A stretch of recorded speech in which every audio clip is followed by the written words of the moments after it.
Welcome to the Post-Corporate Transition District in Aldea Zama Tulum. This isn't just a retreat, it's a realignment. District, a reorientation zone for high-agency individuals. Leverage our liminal architecture and dream validation framework.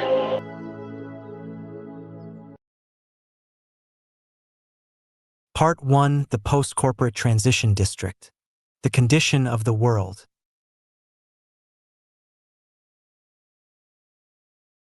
May 24, 2026.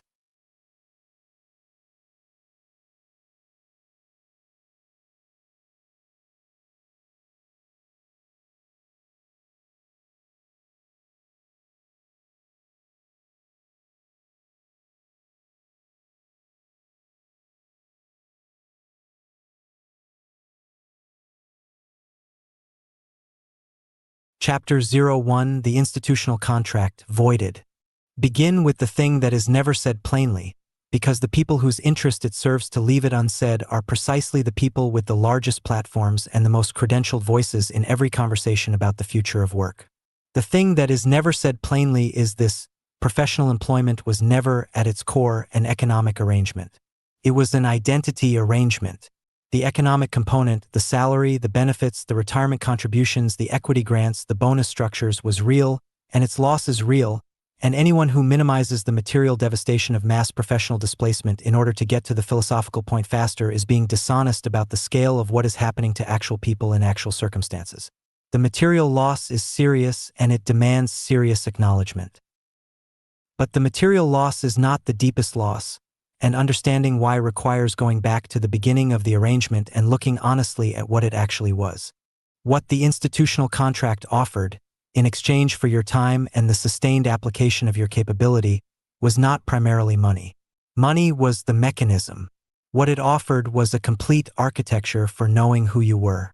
Not in the existential sense that philosophy departments concern themselves with, but in the immediate, practical, moment-to-moment sense that governs the actual experience of being alive inside a social world. You knew, when you worked within an institution of sufficient size and legitimacy, where you stood relative to other people. You knew this through your title, which placed you on a legible hierarchy that others could read instantly and position themselves relative to without negotiation. You knew it through your compensation, which was calibrated against internal bands that were themselves calibrated against external markets, producing a number that felt objective in a way that no freelance invoice ever quite manages to feel. You knew it through your performance reviews, which were exercises in having your value assessed by someone authorized to assess it, someone whose assessment, precisely because it came from within the institutional structure, felt more real than the assessments of peers, friends, or your own self-evaluation. You knew it through your office, your badge, your email signature, your company's name on your LinkedIn headline, your response to the question, "What do you do?" At every social occasion where that question is the primary instrument of social location. The institution did not merely employ you, positioned you. It gave you a place in the world that the world recognized, that the world responded to, that the world used to know how to treat you. That is not a minor benefit. That is the central product. The economist would call this a non-wage benefit and move on. The sociologist would call it status and build a theoretical framework around its distribution. The psychologist would call it identity coherence and study its relationship to well-being. None of these framings is wrong, but none of them captures the operational significance of the thing for the person living inside it, which is simply this: knowing who you are in the social sense is not a luxury. It is the precondition for effective action in the world. Human beings who do not know how they are positioned, who cannot answer the implicit question, "What are you?" that every new social encounter asks, are not merely uncomfortable. They are operationally impaired. They cannot deploy their capabilities effectively because effective deployment requires confidence, and confidence in a social animal requires a stable social location. The institutional contract provided that location. Reliably, at scale, for the majority of the professional workforce of the developed world, for approximately 70 years. That is a long time. Long enough for the provision to feel natural. Long enough for the architecture to feel like the landscape rather than a structure built on the landscape that can be dismantled. long enough for 2 or 3 generations to reach adulthood without ever having developed the capacity to produce their own social coordinates independent of institutional affiliation, because they never had to. This is the inheritance of the post-war settlement. The great corporations, the government agencies, the universities, the professional partnerships, the consulting firms, the media organizations, the financial institutions, all of them, in their different registers and with their different cultures, were offering variations on the same fundamental product. They were offering membership in an institution that the surrounding society recognized as legitimate, and through that membership they were offering the social legibility that allows a person to function as a coherent self inside a world organized around institutions. The exchange seemed mutual. You gave time, capability, and a significant portion of your waking life. They gave money, yes, but more importantly they gave you a place to stand. For a long time, long enough to seem permanent, which is to say long enough to seem like the natural order of things rather than a historical contingency. This seemed like a reasonable deal.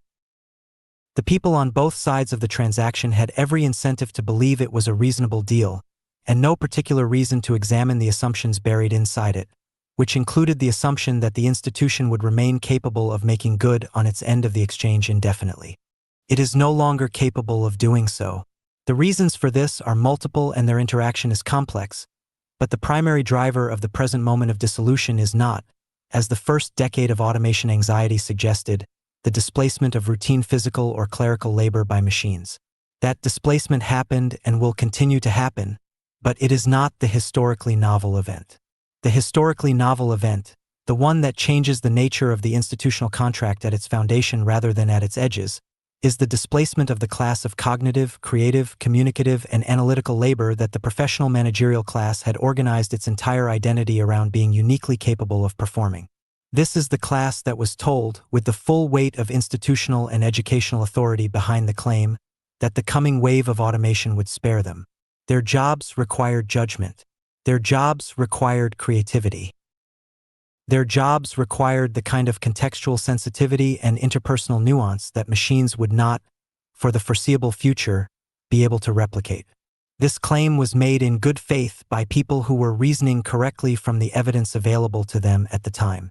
It turned out to be wrong at the level of the technology's trajectory, and it turned out to be wrong at exactly the moment when the people who had organized their lives around its truth had the least capacity to absorb the correction. Artificial intelligence, in its large language model instantiation, does not displace routine cognitive labor. It displaces sophisticated cognitive labor, and it does so with a fluency and at a marginal cost that makes the economic logic of maintaining large professional workforces inside institutional structures not merely questionable but increasingly indefensible in the language of fiduciary responsibility that governs how institutions justify their decisions to the people who own them. A language model that can produce a first draft of acceptable quality in seconds, that can synthesize research across thousands of documents in minutes, that can generate code without engineers, visual content without designers, strategic analysis without consultants, does not merely change the productivity calculus of hiring. It changes the institutional math of why to hire at scale at all.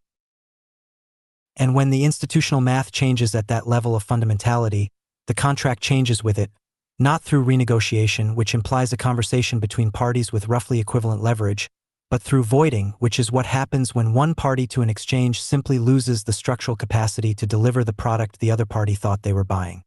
The word voided is chosen deliberately, and it is worth pausing on. A voided contract is not a broken contract, which implies that the breaking party had an obligation and failed it. A voided contract is one that has ceased to have legal force because a material condition on which it depended no longer exists. The condition on which the institutional contract depended on the institution side of the exchange was that the professional's cognitive capability was scarce enough relative to the institution's need for it that the institution had an ongoing structural reason to employ that professional and provide, in exchange, the identity scaffolding that was the deal's deepest product.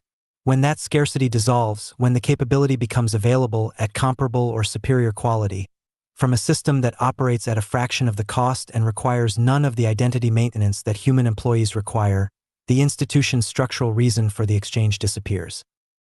Not their ethical obligation, perhaps, not their reputational interest in handling the transition gracefully, but the structural reason, the reason the exchange made sense in the first place, is gone. And institutions, being rational actors optimizing for their survival in competitive environments, follow the structural logic. They always have. This is not a moral failure of any particular institution. It is the behavior of a form of organization operating according to its own internal logic in conditions that have changed irreversibly.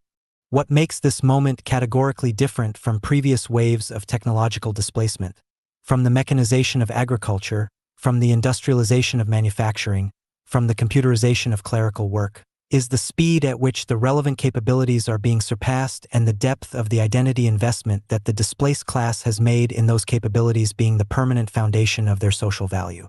The agricultural laborer displaced by mechanization had not, in most cases, constructed their entire social identity around the proposition that their manual labor was permanently irreplaceable. The factory worker displaced by automation had not organized their psychological architecture around the claim that their physical capability was the one thing no machine would ever match. But the professional, the consultant, the analyst, the strategist, the writer, the designer, the engineer, the researcher, the lawyer, the educator has done exactly this. They have spent years, often a decade or more, acquiring the credentials that certified their cognitive capabilities as valuable. They have organized their social identity around the institutional positions that validated those credentials in the eyes of the surrounding world. They have made life decisions, geographic, financial, relational, temporal, on the assumption that the value of those capabilities was durable. And they are now being told, in the impersonal language of restructuring announcements and product launches and labor market reports, that the assumption was wrong. There is no orderly transition available from this. Orderly transitions exist when the pace of change allows institutions and individuals to adapt sequentially, when the old skills become less valuable gradually enough that the educational system can retrain the workforce, when the new capabilities become more valuable slowly enough that the market can produce and credential the people who possess them before the old workforce has been fully displaced, when the social identity structures can be rebuilt incrementally rather than having to be constructed from scratch at middle age by people who never expected to need to build them. None of these conditions currently obtain. The pace of capability advancement in artificial intelligence has decoupled from the pace at which human institutions can adapt to it. This is not a temporary condition of transition lag that will correct itself when the technology matures. It is a structural condition produced by the compounding nature of the advancement itself, which means that by the time institutions have adapted to the current level of capability, the capability will be at a level that requires another round of adaptation. The adaptation cycle has become shorter than the institutional memory required to complete an adaptation cycle. This is a new condition in human economic history, and it deserves to be named as such rather than processed through the vocabulary of previous technological transitions that it superficially resembles but fundamentally differs from. The professionals arriving at a transition district are arriving from inside this condition. They are not, in the main, people who lacked the foresight to see what was coming. Many of them saw it clearly earlier than most, and it was precisely their clarity about the trajectory that made their institutional positions increasingly untenable before the positions were formally eliminated. They are not people who failed to adapt. Many of them have been adapting continuously, acquiring new skills, building new capabilities, repositioning themselves within their industries, doing everything that the vocabulary of career resilience instructed them to do. They are people for whom the adaptation infrastructure has collapsed faster than the adaptation can be completed. They are people whose capability is intact and whose context for deploying it has dissolved. They carry, in most cases, a combination of sophisticated skills, genuine ambition, accumulated knowledge, financial runway of varying duration, and a social identity that has been severed from its institutional moorings without warning and without the provision of any alternative architecture for knowing who they are and where they stand. That is the person the transition district is built to receive. Not the burned-out escapist who wants a beautiful place to stop thinking. Not the spiritual tourist who wants to feel different for 2 weeks before returning to the life they cannot bring themselves to change. Not the entrepreneur in retreat who needs a Wi-Fi connection and a reasonable espresso while they execute a plan they have already fully formed. The person this district is built for is the one who arrives with full capability and no operating context, with a powerful engine and no road, with the ambition to build something real and the disorientation of having lost, through no failure of their own, the entire external architecture that previously told them what real looked like and whether they were achieving it. That person is not a demographic niche. As of this writing, they are forming into the largest cohort of high-agency displaced people that the professional world has produced since the Second World War. And they are going somewhere. The question this handbook is written to answer is whether Aldea Zama will be ready when they arrive, and whether it will have established, before their arrival, the governing vocabulary and the operational infrastructure that converts their displacement into the founding capital of the civilization that comes after the one that displaced them. Part 1. The condition of the WORLD Chapter 02, the solvent and the scaffold. The vocabulary available for describing what artificial intelligence is doing to the professional world is almost uniformly inadequate, and its inadequacy is not accidental. The dominant metaphors disruption, transformation, automation, displacement are borrowed from previous technological transitions and carry, embedded in their grammar, the assumption that what is happening now belongs to the same category of event as what happened before. That assumption is incorrect, and the incorrectness matters enormously for anyone trying to understand not just what is being lost in the current transition but what kind of response the loss requires. A misdiagnosis of the nature of the event produces a misdiagnosis of the nature of the remedy, and the history of institutional responses to technological transition is littered with remedies designed for the wrong event.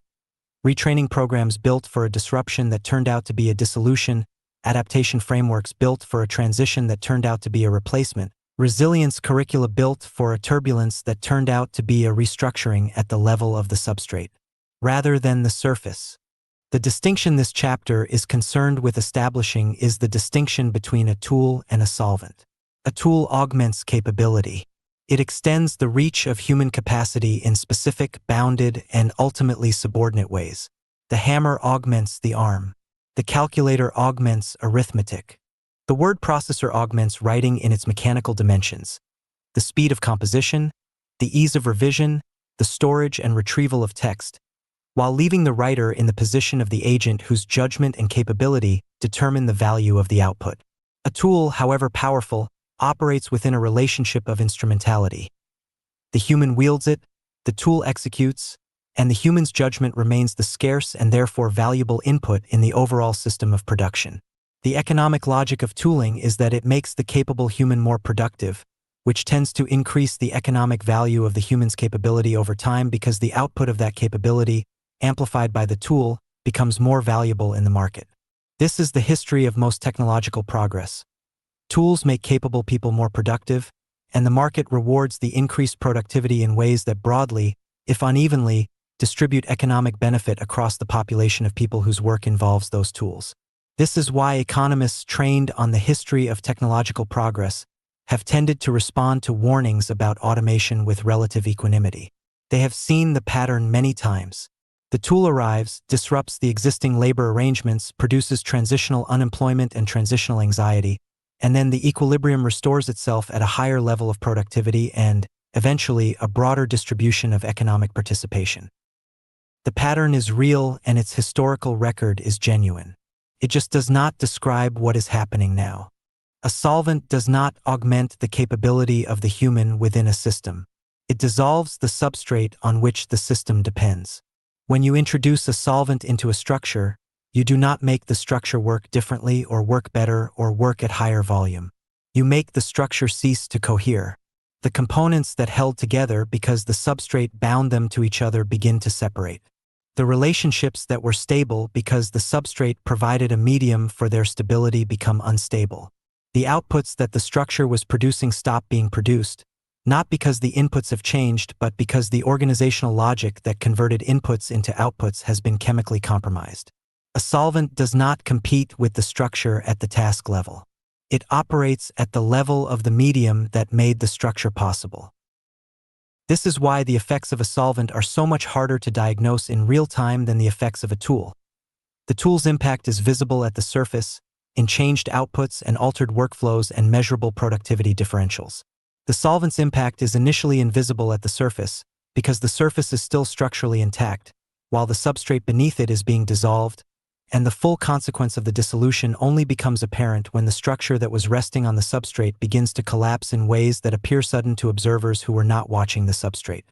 Large language models, and the broader ecosystem of artificial intelligence capabilities that they are both the most visible product of and the organizing metaphor for, are functioning as a solvent applied to the substrate of the knowledge economy. The substrate of the knowledge economy is not any specific task or any specific set of skills. The substrate of the knowledge economy is the scarcity of sophisticated cognitive capability. The fact that the ability to read, synthesize, analyze, write, design, strategize, code, reason, communicate, and produce at a high level of quality has, for the entirety of the modern economic era, been a scarce input whose scarcity the market has priced generously. That scarcity is the substrate. The entire structure of the knowledge economy, its compensation levels, its credential systems, its institutional hierarchies, its professional licensing frameworks, its educational pipelines, its identity architectures, its social prestige distributions rests on that substrate. When the substrate dissolves, the structure does not transform. Collapses. Not immediately, not uniformly, not at the same pace in every sector or every geography or every specific domain of practice, but in the direction of collapse, not transformation. And the direction is the thing that matters for anyone trying to understand what is happening and what it requires.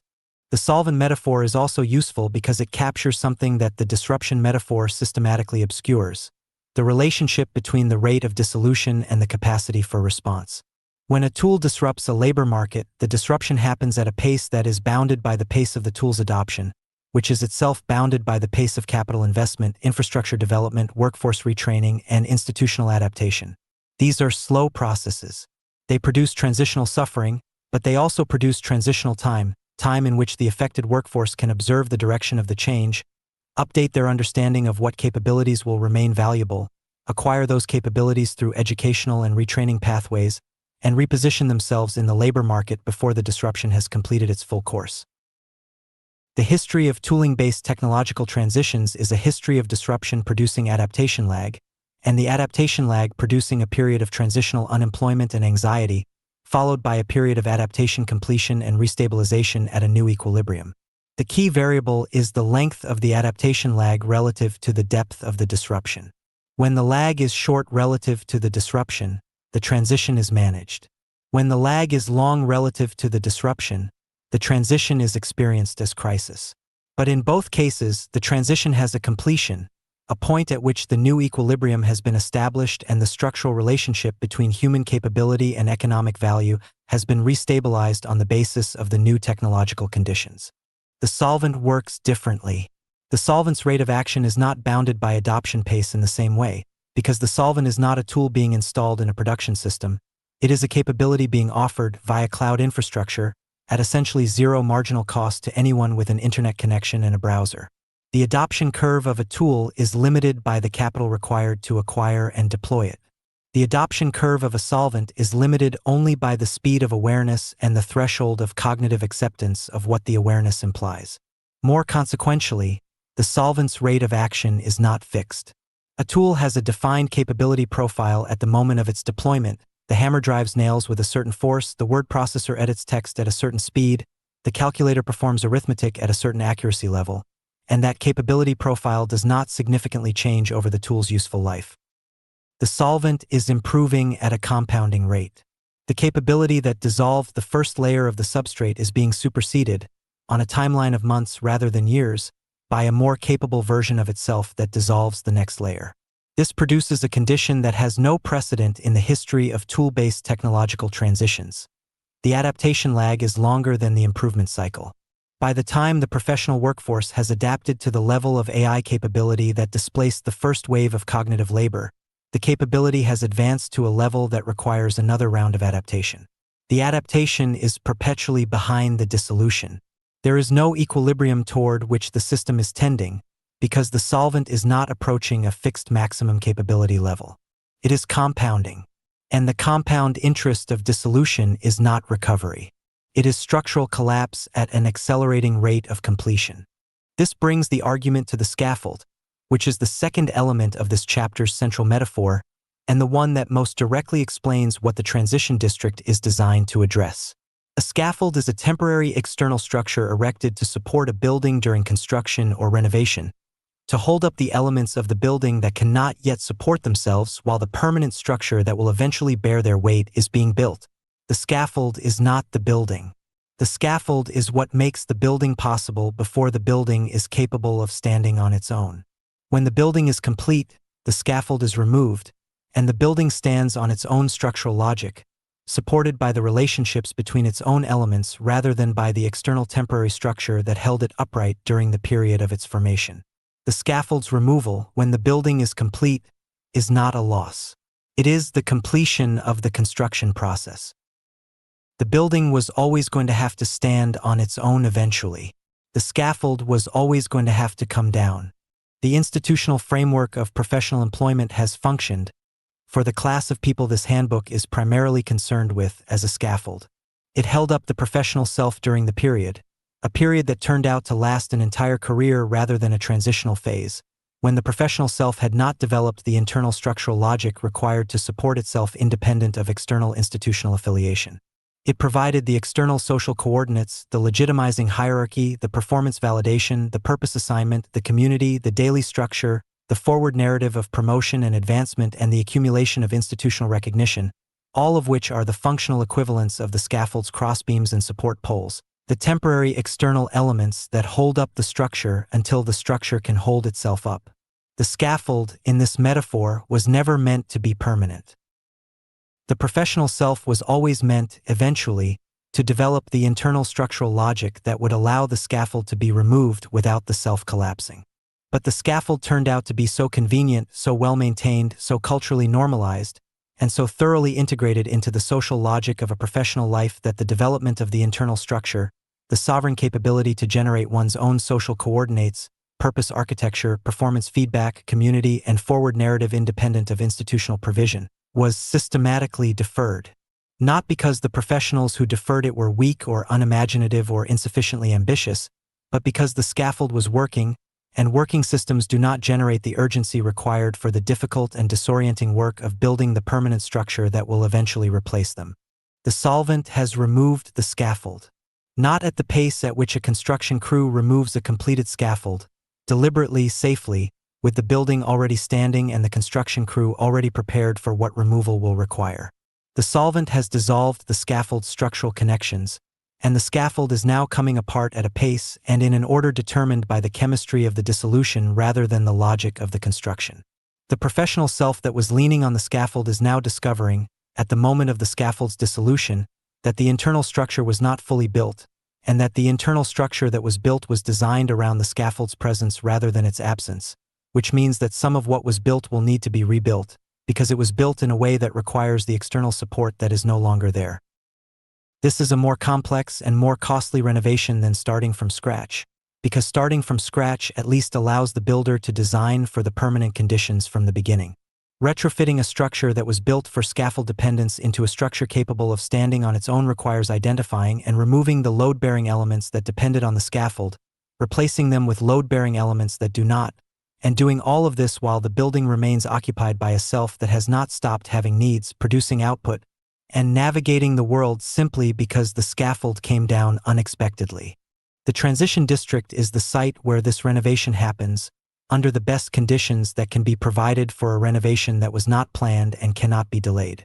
It is not the only possible site. It is not magic. It does not solve the problem by the fact of its existence.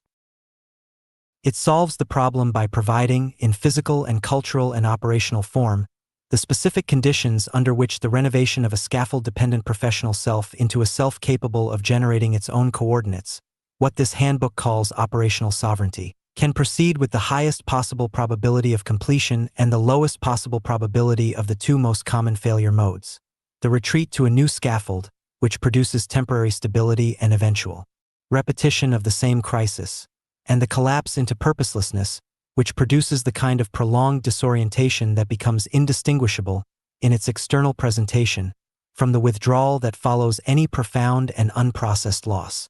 The people for whom this district is built have arrived at the moment of the scaffold's removal with, in almost every case, more internal structural capacity than they know. The institutional scaffold did not merely hold them up, it also, incidentally and without intending to, provided the conditions under which they developed capabilities that were not formally recognized by the institutional credential system but that are, for the purposes of building a sovereign operating life, more valuable than the credentials themselves. What the transition district provides is the container in which those capabilities can be redirected toward the construction of the permanent structure, supported by a community of people who are doing the same thing, guided by practitioners who have already done it, and anchored in a physical territory whose specific atmospheric and spatial conditions are, as this handbook argues at length, unusually well suited to the nature and the demands of the renovation. This is not an optimistic argument in the sense of an argument that minimizes the cost or the difficulty of what the dissolution has produced. The cost is real. The difficulty is real. The dissolution of the scaffold has done genuine damage to a large number of genuinely capable people, and the damage is not remedied by pointing out that the scaffold was always temporary or that the internal structure is more intact than it appears. But the argument is realistic in a way that the available alternatives are not.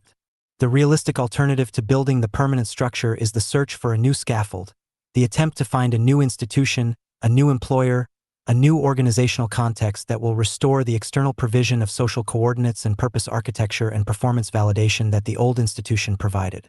This search is understandable. It is familiar. It follows the logic of the only operating system the professional has been trained on. And it will, for a significant portion of the people who pursue it, result in temporary success. A new position, a new title, a new salary, a new organizational identity, followed by the same dissolution on a shorter timeline, because the conditions producing the dissolution are not specific to any particular institution or any particular industry. They are structural and they are accelerating. The new scaffold will be dissolved by the same solvent that dissolved the old one, and the renovation deferred will be a renovation that has to be undertaken under worse conditions with less runway, and after the additional psychological cost of having believed, again, that the scaffold was stable. The transition district is the argument for doing the renovation now, under the best available conditions, with the resources and the runway and the psychological readiness that the present moment makes possible, before the runway shortens, before the resources deplete, and before the repeated dissolution of successive scaffolds has produced a level of demoralization that makes the renovation feel not just difficult but futile. The argument is not that this is easy. It is that it is necessary, that the conditions for doing it are better now than they will be later, that the physical territory of Aldea Zama provides unusual advantages as the site for doing it, and that the community of people currently arriving at this geography in this precise moment of civilizational transition constitutes a founding cohort of unusual density, capability, and complementarity whose convergence is not guaranteed to recur on any predictable timeline. The solvent is at work. The scaffold is coming down. The only available response to that fact, the only response that does not end, eventually, in the repetition of the same crisis under worse conditions, is the construction of the permanent structure. That construction is what this handbook is about. Part 1. The condition of the WORLD Chapter 03, Identity without Architecture. There is a condition that has no adequate name in the existing vocabulary of psychological distress, professional transition, or personal crisis, and its namelessness is one of the primary reasons it is so consistently misdiagnosed, by the people experiencing it, by the people around them, and by the institutional and therapeutic systems designed to respond to it. The condition is not depression, though it shares depression's characteristic of making the future feel structureless and gray. It is not burnout, though it shares burnout's characteristic of having arrived through a sustained period of high output and institutional demand. It is not grief, though it shares grief's characteristic of having been produced by the loss of something that was real and that genuinely mattered. It is not an identity crisis in the adolescent sense, the provisional, exploratory, developmental disorientation of a self that has not yet assembled its working theory of who it is, because the people experiencing it have already assembled that theory, have tested it against years of institutional experience, and have arrived at a stable and functional sense of professional selfhood that served them adequately for a significant portion of their adult lives. What they are experiencing is not the absence of an identity. It is the sudden and involuntary absence of the external architecture that gave their identity its structural coherence in a social world that depends on externally legible categories to make sense of the people inside it. The distinction between an identity and an identity architecture is the conceptual foundation of this entire chapter, and it is worth establishing with care before the argument proceeds, because the failure to make the distinction clearly is what produces the most common and most damaging error in the design of responses to post-institutional displacement. The error is to treat the displaced professional as someone who does not know who they are, and to design a response, whether therapeutic, educational, communal, or programmatic, around the project of helping them discover or construct a self. This is the logic of the retreat industry, the life coaching complex, the personal development ecosystem, and a significant portion of the intentional community landscape. It is a misdiagnosis that produces responses which are at best irrelevant to the actual condition and at worst actively harmful, because they direct the displaced person's energy and attention toward the wrong level of the problem. The displaced professional, in almost every case, knows exactly who they are in the deep sense. They have values, preferences, capabilities, aesthetic sensibilities, intellectual commitments, and a working theory of what kind of life is worth living that is entirely intact and often more clearly articulated than before the displacement, precisely because the displacement forced a degree of self-examination that institutional life never required. What they lack is not a self. What they lack is a social architecture through which the self can be legibly presented to the world and recognized by the world in ways that make effective action in the world possible. To understand why the architecture matters as much as the identity it supports, it is necessary to think carefully about the specific functions that the institutional context was performing in the daily life of the professional who inhabited it, not the abstract functions that organizational theorists describe when they write about the role of institutions in social life, but the granular, immediate, moment-to-moment functions that governed the actual texture of working inside an institutional structure. These functions are less visible than the salary and the title because they operated in the background of professional life, like the operating system that runs beneath the visible applications on a computer screen, invisible when functioning correctly, catastrophically present when it stops. The first and most fundamental of these background functions was social legibility.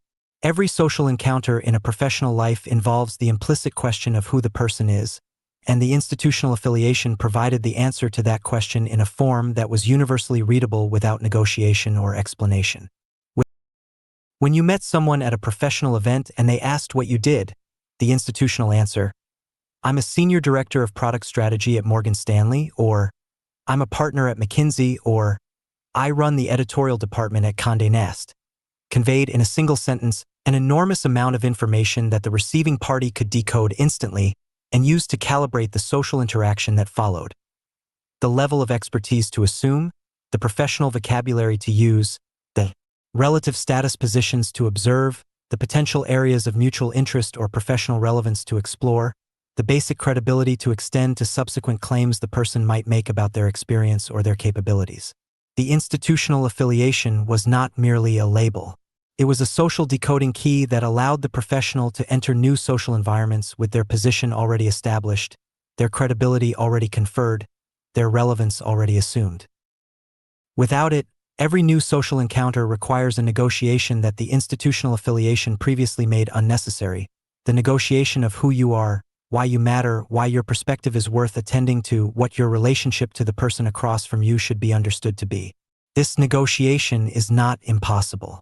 It is simply exhausting in a way that the institutionally affiliated professional has never had to be exhausted by it before, and its exhaustingness compounds in proportion to the frequency of new social encounters, which in a professional life oriented toward the building of new relationships and opportunities is very high.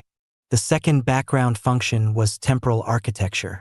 Institutional employment provided the professional's day, week, month, year, and career with a structure that was not chosen but inherited, and whose inherited quality was a significant part of its value. The meeting schedule determined when to be where. The project deadline determined the intensity and the direction of effort over a defined period. The quarterly review cycle marked the passage of time in a way that gave the professional a sense of forward movement.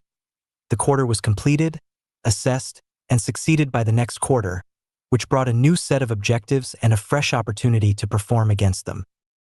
The annual performance cycle was a more consequential version of the same structure, a moment of institutional assessment that gave the professional a measure of where they stood relative to their own previous performance and relative to the standards of the institution, followed by a recalibration of compensation and title that made the passage of the year feel consequential rather than merely chronic. The career arc itself, the progression from junior to senior, from individual contributor to manager, from manager to director, from director to executive, provided the professional's working life with a narrative structure that made each position feel like a chapter in a story moving toward something rather than a position being occupied without reference to what preceded it or what would follow. When the institutional affiliation ends, all of this temporal architecture disappears simultaneously. The day no longer has a structure that was decided before you arrived at it. The week no longer has a rhythm that was externally imposed. The month no longer accumulates toward a defined end. The year no longer has a moment of institutional assessment that tells you whether you are making progress or not. The career no longer has a narrative arc that allows you to locate your current position within a meaningful forward trajectory.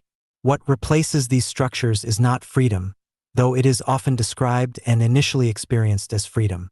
What replaces them is formlessness, the condition of a self that is capable of structuring its own time, but that has never had to develop that capability because the institution always performed the structuring function, and that now discovers, in the absence of the external structure, that self-structuring is a skill that requires deliberate cultivation rather than a capacity that emerges naturally in the absence of external constraint.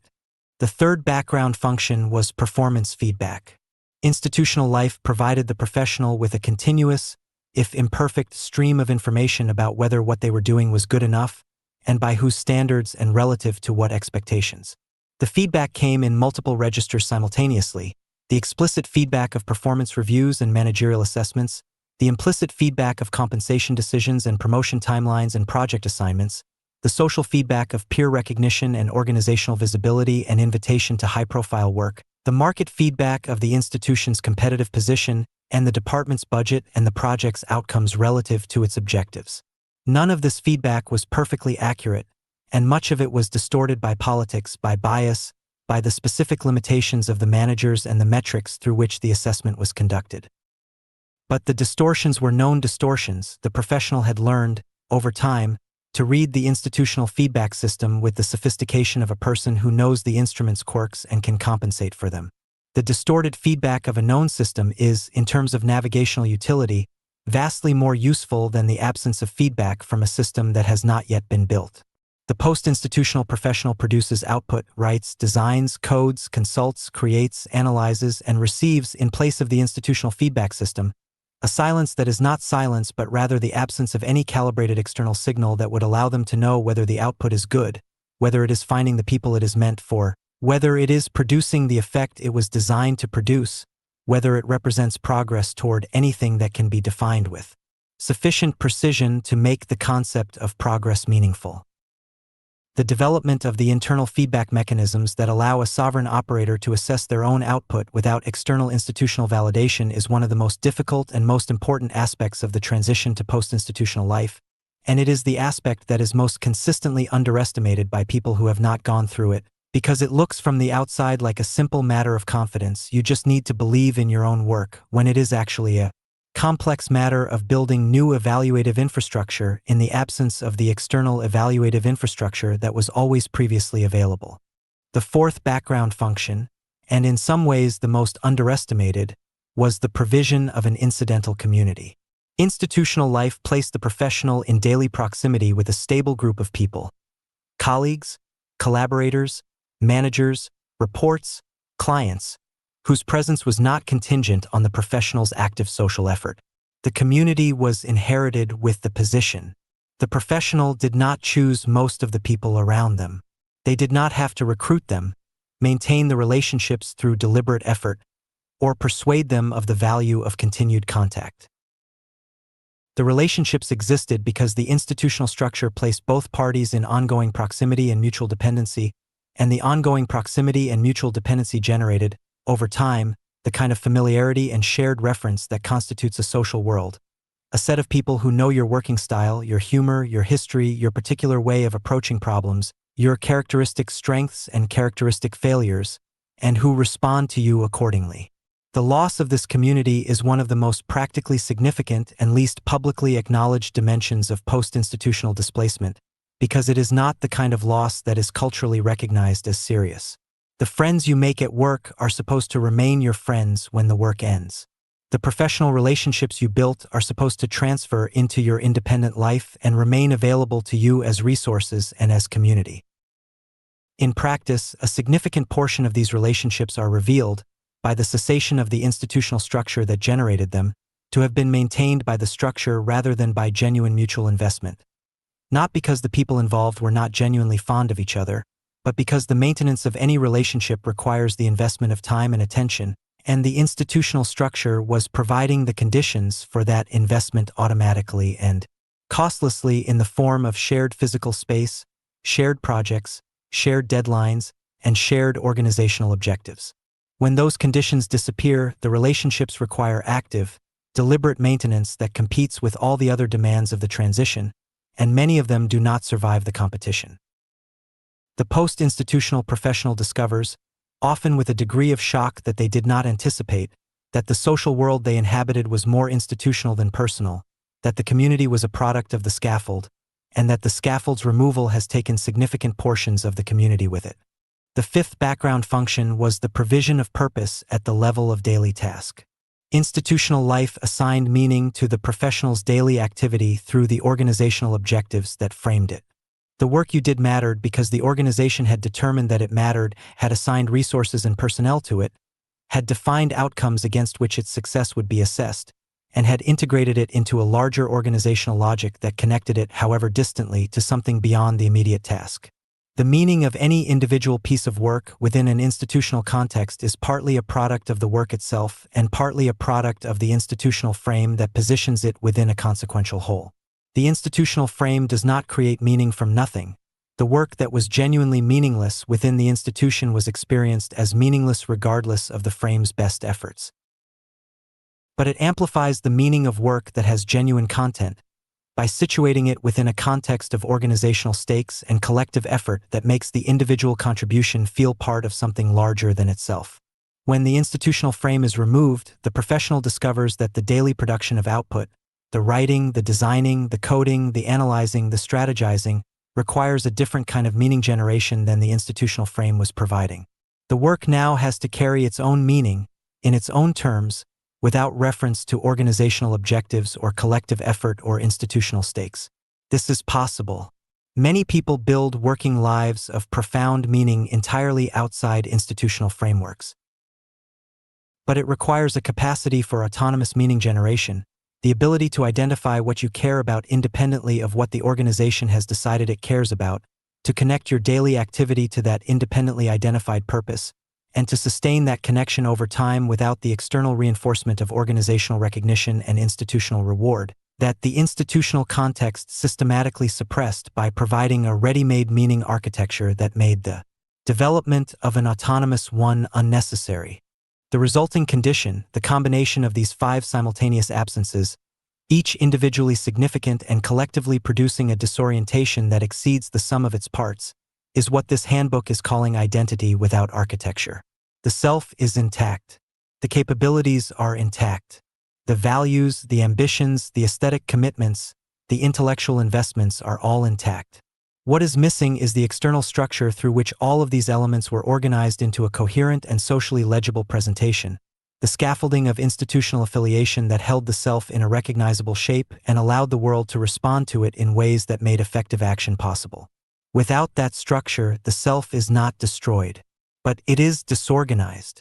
Its elements are present but no longer arranged in a configuration that is either internally coherent or externally legible. The professional who was, in the institutional context, a confident and effective operator, decisive, creative, communicative, productive, socially fluent, becomes, outside that context, hesitant, disorganized, socially uncertain, and frequently paralyzed at the level of basic decisions about how to structure time and what to prioritize and whether what they are producing is any good. They are not a different person.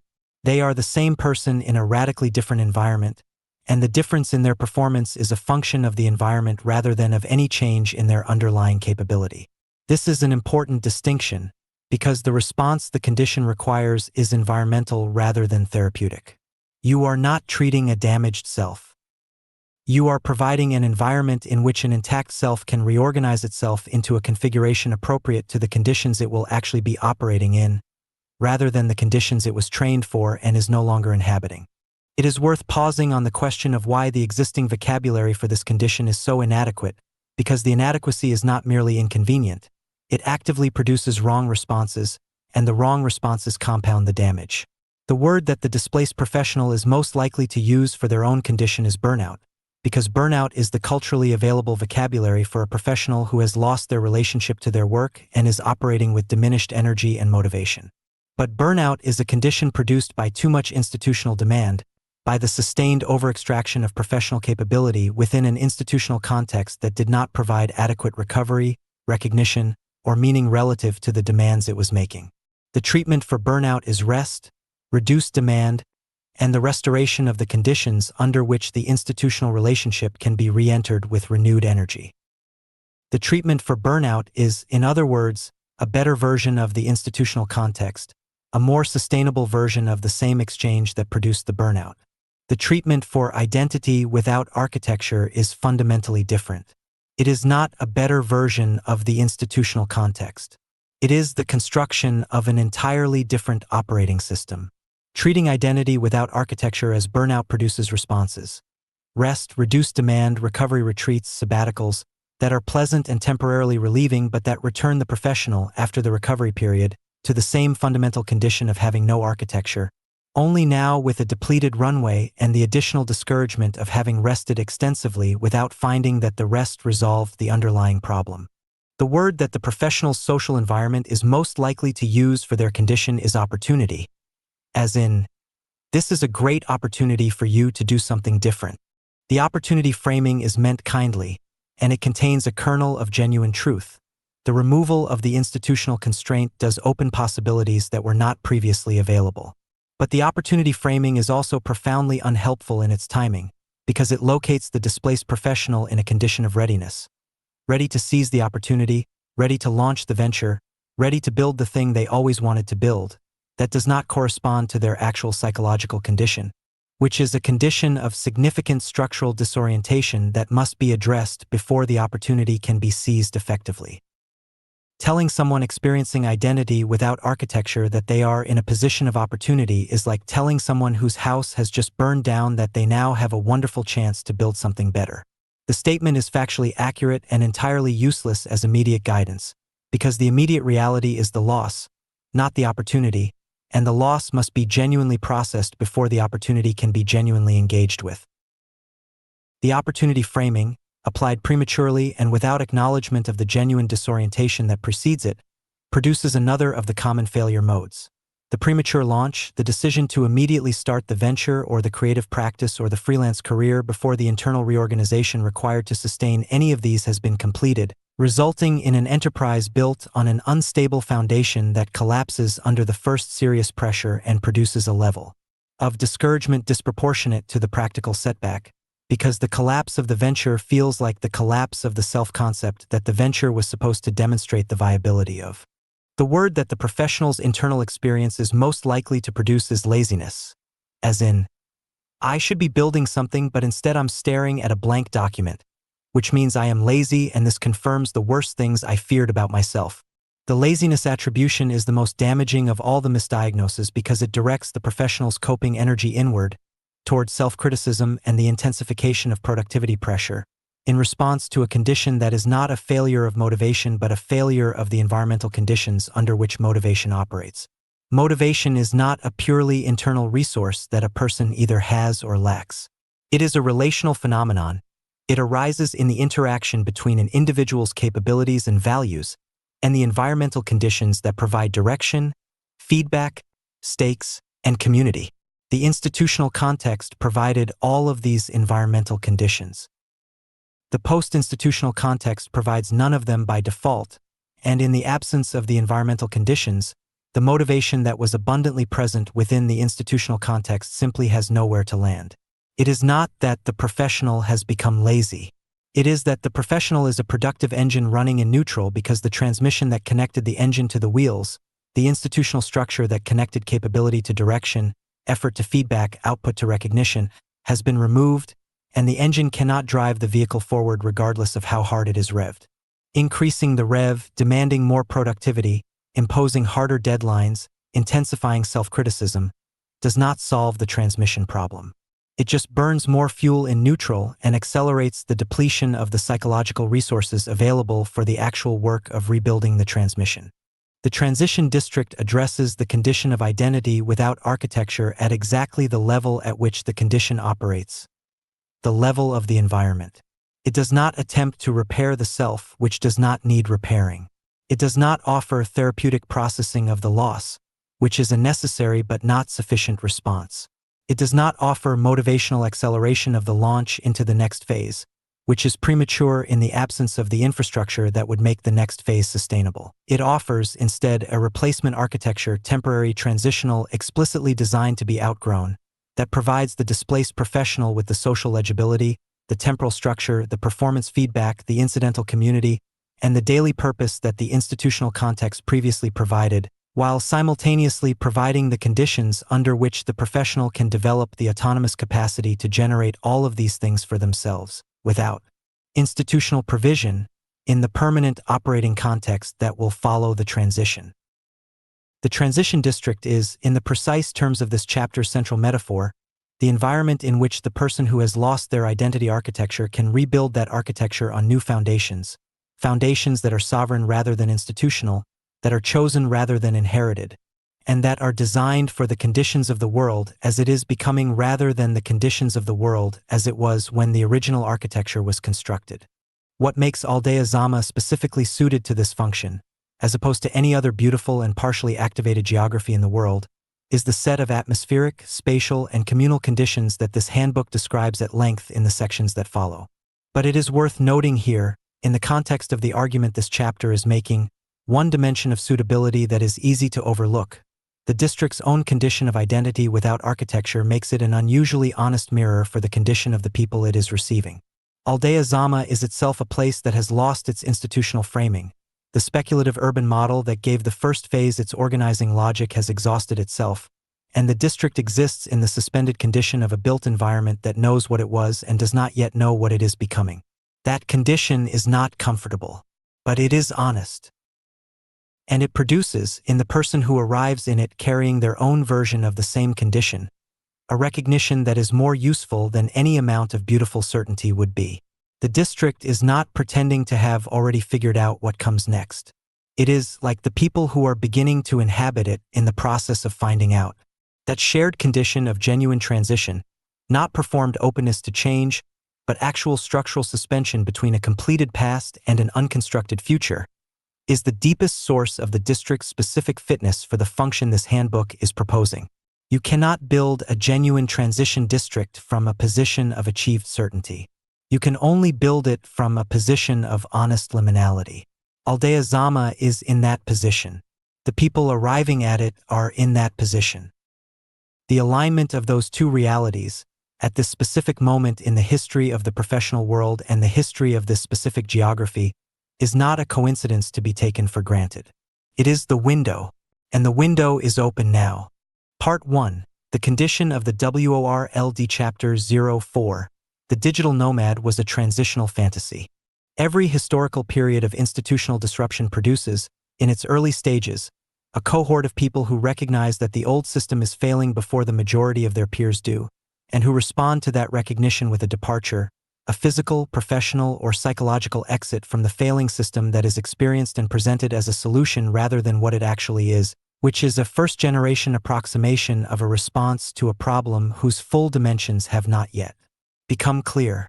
These early departures are always partially right. The old system is failing, or failing those people at least, and the departure does produce genuine relief from the specific pressures the old system was generating. But they are also always partially wrong, in a way that only becomes visible once the early departure has had sufficient time to play out, not as a sustained alternative to the failing system, but as a temporary repositioning that borrowed its possibility from the failing system's continued operation and that therefore could not survive the system's actual collapse any better than the people who stayed inside it could. The digital nomad era was this cohort. It was the first-generation approximation of the post-institutional response. It was right about the diagnosis and wrong about the remedy, and the specific nature of its wrongness about the remedy is the most important thing to understand about it, because the wrongness is instructive. It maps, in negative, the shape of the remedy that actually works. The digital nomad movement emerged from a genuine and accurate perception that the spatial logic of professional employment, the requirement to be physically present in a specific office in a specific city for a specific number of hours per day, 5 days per week, 50 weeks per year, was a legacy constraint rather than an operational necessity. The argument was simple and, as the pandemic of 2020 demonstrated at scale and under conditions that left no room for institutional denial, largely correct. The majority of the cognitive, analytical, creative, and communicative work that the knowledge economy required could be performed from any location with an adequate internet connection and a functional device. The requirement to perform it from a specific office in a specific city was not a function of the work's requirements. It was a function of the institutional preference for physical proximity as a management and surveillance mechanism, the preference for being able to see the employee working, for being able to summon them to a meeting without logistical friction, for maintaining the physical co-presence that the institutional culture had built its social logic around and that its management systems had been designed to monitor and evaluate. When the pandemic removed the physical co-presence requirement by force, the majority of knowledge workers performed at comparable or superior levels of output without it, which confirmed what the early digital nomads had been arguing for a decade. The spatial constraint was institutional, not operational. The work could move. The question was where it should move to and what it should move toward. The digital nomad's answer to that question was, at its core, an answer about optimization rather than transformation. The nomad was not attempting to redesign the fundamental terms of the exchange between their capability and the economy. They were attempting to optimize the terms of an exchange they were largely preserving, to get the income without the geographic constraint, to get the professional identity without the office, to get the freedom of location without relinquishing the institutional or platform-based revenue stream that made the freedom of location financially possible. The remote job was still a job. The freelance client was still a client relationship governed by the same fundamental logic of trading time and cognitive capability for income. The passive income stream, the online course, the digital product, the affiliate revenue, the Substack subscription, was still a revenue model that depended on the continued operation of the platforms through which it was monetized, the continued willingness of an audience to pay for the product, and the continued relevance of the capability being sold in a market that was, even as the nomad lifestyle was at its cultural peak, being quietly and then not so quietly restructured by the same AI. Capabilities that would eventually dissolve the institutional context the nomad had congratulated themselves on escaping. The digital nomad was not outside the system. They were on the system's frontier, operating at its edges rather than its center, which gave them more flexibility and less stability than the institutional employee, but which left them as dependent on the system's continued operation as any salaried professional sitting in a cubicle in a midtown office tower. This dependency was obscured by the lifestyle's aesthetic, which was extremely well designed for obscuring it. The images that defined the digital nomad era, the laptop open on the beach, the co-working space in the jungle, the rooftop terrace in Lisbon or Chiang Mai or Medellin or Tulum, the morning cenote swim before the afternoon client call, were images of freedom, of self-determination, of a life designed on one's own terms, of the successful escape from the institutional world that most of the audience for those images was still trapped inside. The aesthetic performed liberation in a way that the underlying economics did not support.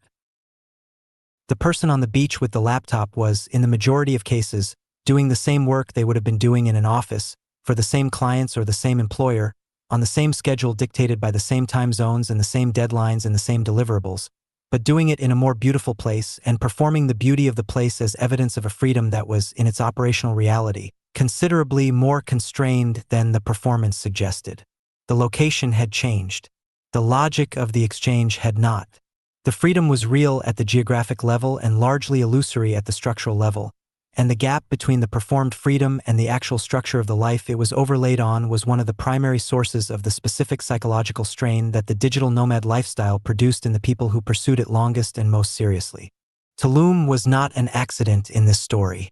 It was the natural terminus of the nomad aesthetic's internal logic, the place where the performance of liberated beautiful life reached its highest expression and its most visible saturation point, which turned out to be the same thing. The Tulum that emerged over the second decade of this century was, in its cultural and economic architecture, a machine for the production and consumption of lifestyle images. The cenotes, the jungle roads, the palapa restaurants, the boutique hotels with their carefully curated cactus arrangements, and their locally sourced mezcal, and their DJ nights that started at midnight and ended in transcendence, the spiritual practitioners offering ceremony alongside the yoga teachers offering embodiment alongside the crypto investors offering alpha alongside the environmental activists offering regeneration. All of it converged on the same fundamental project, which was the production of an image of a life that had escaped the ordinary. The image was enormously appealing because the ordinary was, For a significant and growing portion of the professional class, genuinely exhausted, genuinely incapable of delivering the meaning and the vitality and the sense of consequential self-determination that the people inside it had been promised it would deliver. Tulum offered, in concentrated and aesthetically sophisticated form, the experience of the alternative. For a week, for a month, for a season, the professional could inhabit a version of life that looked nothing like the cubicle and the commute and the quarterly review, and could return from that experience with the renewed conviction that there was something different possible, and with the photographs to prove that they had glimpsed it. What Tulum could not offer, what the entire digital nomad ecosystem, for all its creativity and genuine community and real, non-trivial moments of human connection and intellectual excitement, systematically failed to provide, was the infrastructure for converting the glimpse into a life. The glimpse was available in abundance. The conversion infrastructure was not. The person who arrived in Tulum with a genuine desire to redesign their professional life found, upon arrival, a landscape optimized for the consumption of the desire rather than its satisfaction. There were retreats for discovering what you really wanted. There were workshops for aligning with your authentic purpose. There were ceremonies for releasing the blocks that were preventing your abundance from flowing.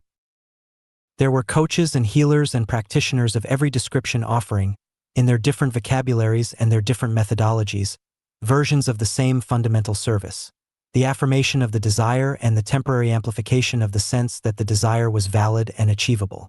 What there was not, what was structurally absent from the entire ecosystem, was the sober, operational, feedback-rich, community-embedded process of actually testing the desired life against the conditions required to sustain it, identifying the gaps between the desire and the operational reality, and building systematically and with genuine external accountability the specific capabilities and infrastructure that would close those gaps. The affirmation industry thrived in Tulum.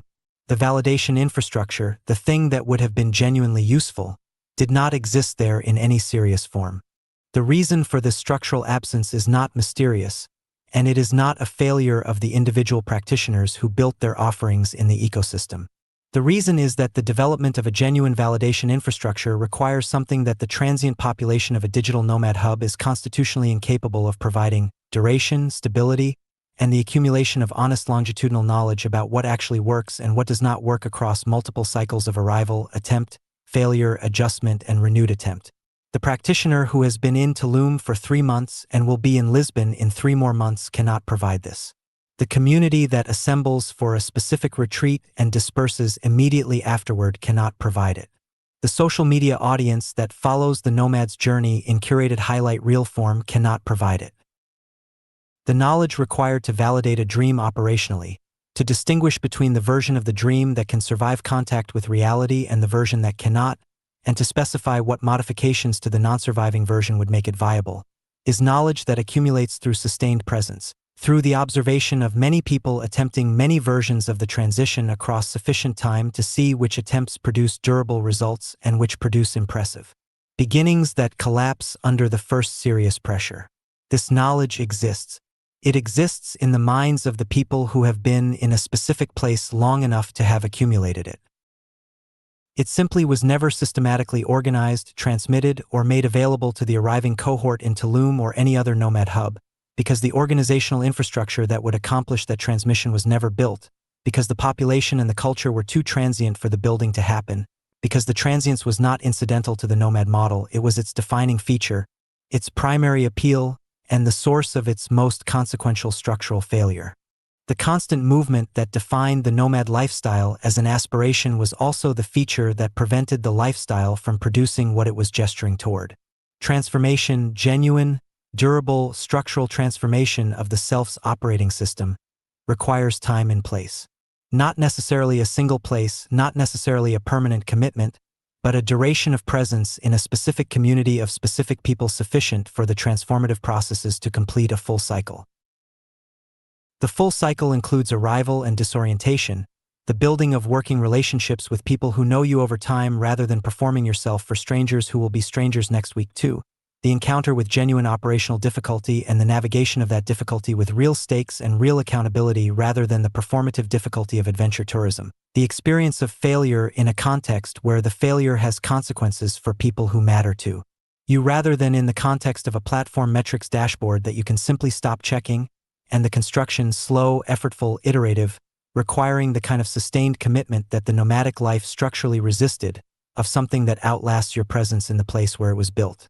The nomadic lifestyle optimized for the arrival and the disorientation, which are the most photogenic and most immediately stimulating phases of the transformation cycle. It systematically avoided the subsequent phases, which are less stimulating and less photogenic and require precisely the kind of rooted commitment that the nomadic aesthetic positioned as the opposite of freedom.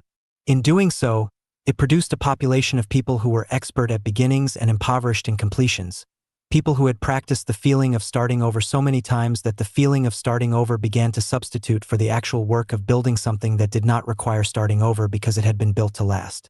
The crypto cycle that ran through the nomad ecosystem in Tulum and adjacent geographies during the years of peak cultural saturation was the purest expression of this structural preference for beginning over completion.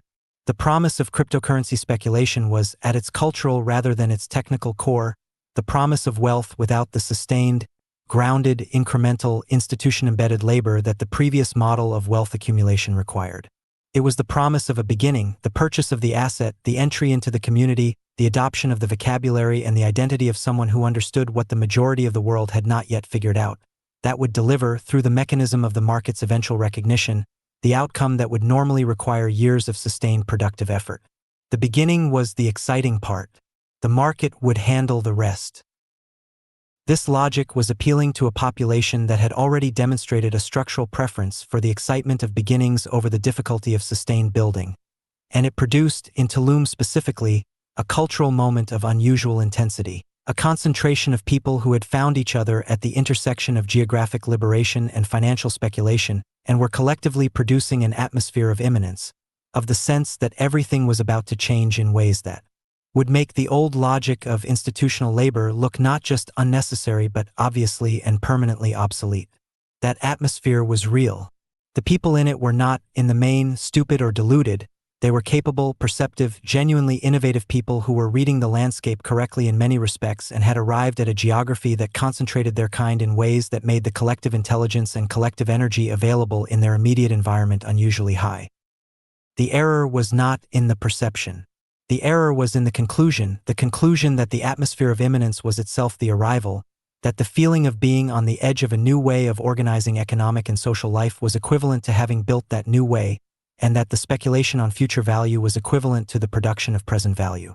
When the market corrected, and the correction, when it came, was not merely a financial event but a cultural one, a deflation of the atmosphere of imminence that had sustained the ecosystem's specific energy, what was revealed was the structural thinness beneath the surface. The co-working spaces that had been full of people building the future became co-working spaces with available desks. The boutique hotels that had been booked months in advance became boutique hotels running promotional rates. The restaurants that had operated on the assumption of an inexhaustible demand for premium jungle dining began to close at rates that exposed how much of the demand had been speculative population rather than stable residential demand. And the people, the capable, perceptive, genuinely innovative people who had been the ecosystem's human substrate, began to move, some back to the institutional context they had left, some to the next geography where the atmosphere of imminence was still inflating, some into a disillusionment that was compounded by the specific character of the loss. Not merely the financial loss, which was significant but survivable for most, but the loss of the belief that the alternative they had been pursuing was a real alternative rather than a more aesthetically sophisticated version of the same dependency on institutional or market structures that it had claimed to transcend. The disillusionment of the formerly enthusiastic digital nomad is a specific psychological condition that deserves its own careful mapping, because the people in it are not the same as the people who simply failed to escape institutional life. They have attempted the escape. They have lived, for a period of time, inside the attempt. They have encountered, at close range, both the genuine possibilities of post-institutional life and the specific ways in which their particular version of the attempt was insufficient to realize those possibilities. They are carrying knowledge, hard, experiential, partially disappointing, operationally specific knowledge about what does not work, which is the most valuable kind of knowledge for the construction of what does. The formerly enthusiastic digital nomad who has cycled through the nomad infrastructure and arrived at genuine disillusionment is not a failure.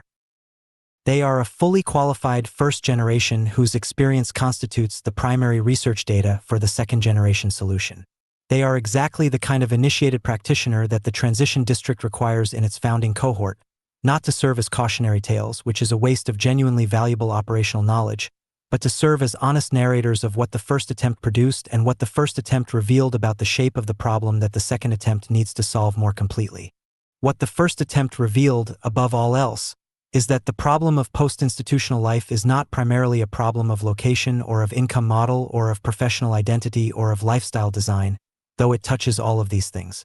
It is a problem of civilization infrastructure, of the absence of the specific communal, cultural, operational, and meaning-generating infrastructure that institutions provided badly and coercively and at the cost of significant individual sovereignty, but provided nonetheless, and that the digital nomad model assumed would not be missed because the freedom from institutional constraint would be sufficient compensation for whatever was lost when the institutional structure was left behind. The freedom was real. The loss was also real. And the loss turned out to be larger and more operationally consequential than the nomad model's founding ideology had allowed for, because the nomad model's founding ideology was, at its core, a theory of subtraction, a theory that the good life could be constructed by removing the bad elements of institutional life and keeping the good elements, which were the income and the professional identity and the social recognition that the institution conferred. The theory of subtraction turned out to be wrong not because the institutional elements it was subtracting were good, but because it failed to account for the institutional elements it was subtracting without intending to: the social architecture, the temporal structure, the performance feedback, the community, the daily purpose, and failed to provide replacements for them because its ideology had not recognized them as requirements. You cannot subtract your way to a civilization. You have to build one. The digital nomad tried to subtract. The transition district is the attempt to build. The building requires everything the subtraction approach avoided: duration rather than mobility, roots rather than routes, depth rather than breadth, accountability rather than autonomy, production rather than consumption, validation rather than affirmation, and the hard, slow, iterative, communally embedded work of constructing new institutional forms. Not institutional in the sense of the corporate and governmental bureaucracies being left behind, but institutional in the anthropological sense of stable, durable, culturally coherent structures that organize human capability toward shared purposes and provide, in the process of that organization, the social coordinates and temporal architecture and performance feedback and community and daily purpose that human beings require in order to function as effective agents in the world. The transition district is an institutional form in this anthropological sense.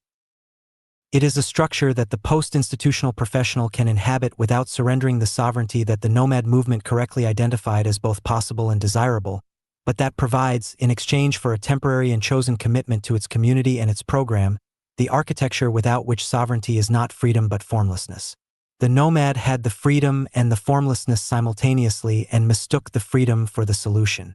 The transition district offers the freedom and the architecture simultaneously and asks the arriving person to recognize that the architecture is not the enemy of the freedom but its precondition, that you cannot effectively exercise sovereignty over your own life in the absence of the structures that make effective action possible, any more than you can effectively navigate a city in the absence of maps, roads, and the social conventions that govern how strangers move through shared space. Without constant collision. The cultural exhaustion of the digital nomad model is, in this reading, not a failure of the people who pursued it. It is the completion of the first cycle of a multi-cycle historical process. The first cycle was necessary. It had to happen before the second cycle could be designed, because the first cycle's specific failures are the primary design specifications for the second cycle's architecture. Tulum was the place where the first cycle reached its peak expression, and it is therefore the place where the evidence for the second cycle's requirements is most concentrated and most legible. The people who passed through the first cycle and arrived at genuine disillusionment carry, in their specific knowledge of what failed and why, the founding intelligence of the second cycle's design. The geography that hosted the first cycle and now hosts the specific atmospheric and spatial conditions of the between state, the liminal district that is no longer the thing the first cycle made it and not yet the thing the second cycle will make it, is the right geography for the second cycle's instantiation. The history is not an embarrassment to be overcome. It is the necessary prehistory of the thing being built. Aldea Zama did not fail. Completed the first cycle.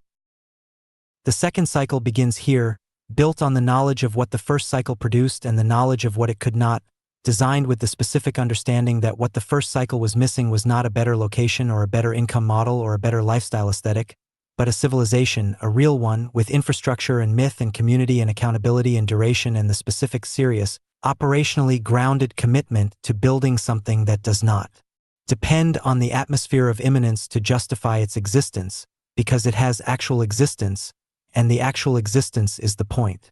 Part 1. The condition of the WORLD Chapter 05, the next migration. Every significant restructuring of the economic order produces a migration.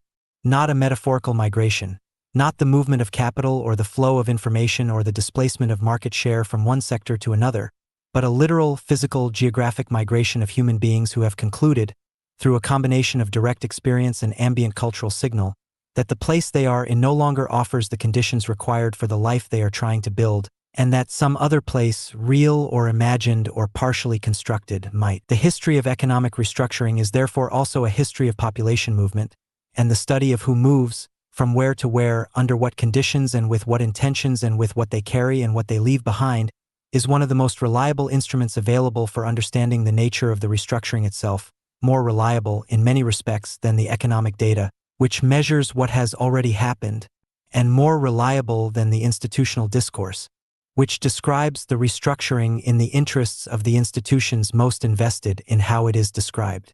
The people who move are voting with their bodies, which is the most irreversible and therefore the most honest vote available. They are expressing, through the physical fact of their displacement, a judgment about the present and the future that no amount of institutional reassurance has succeeded in overriding.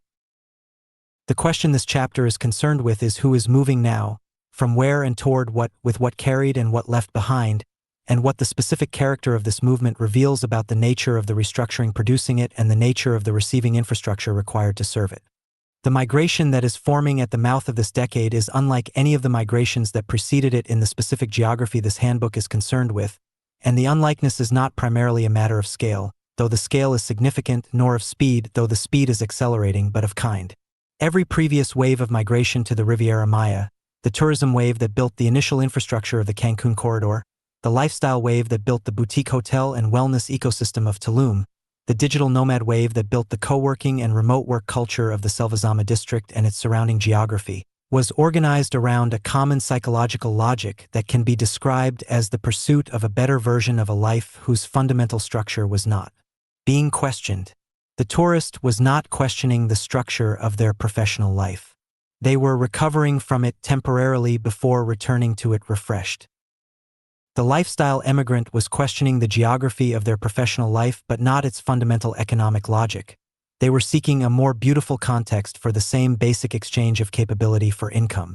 The digital nomad was questioning the spatial constraint of their professional life but not its fundamental dependency on institutional or platform-based revenue.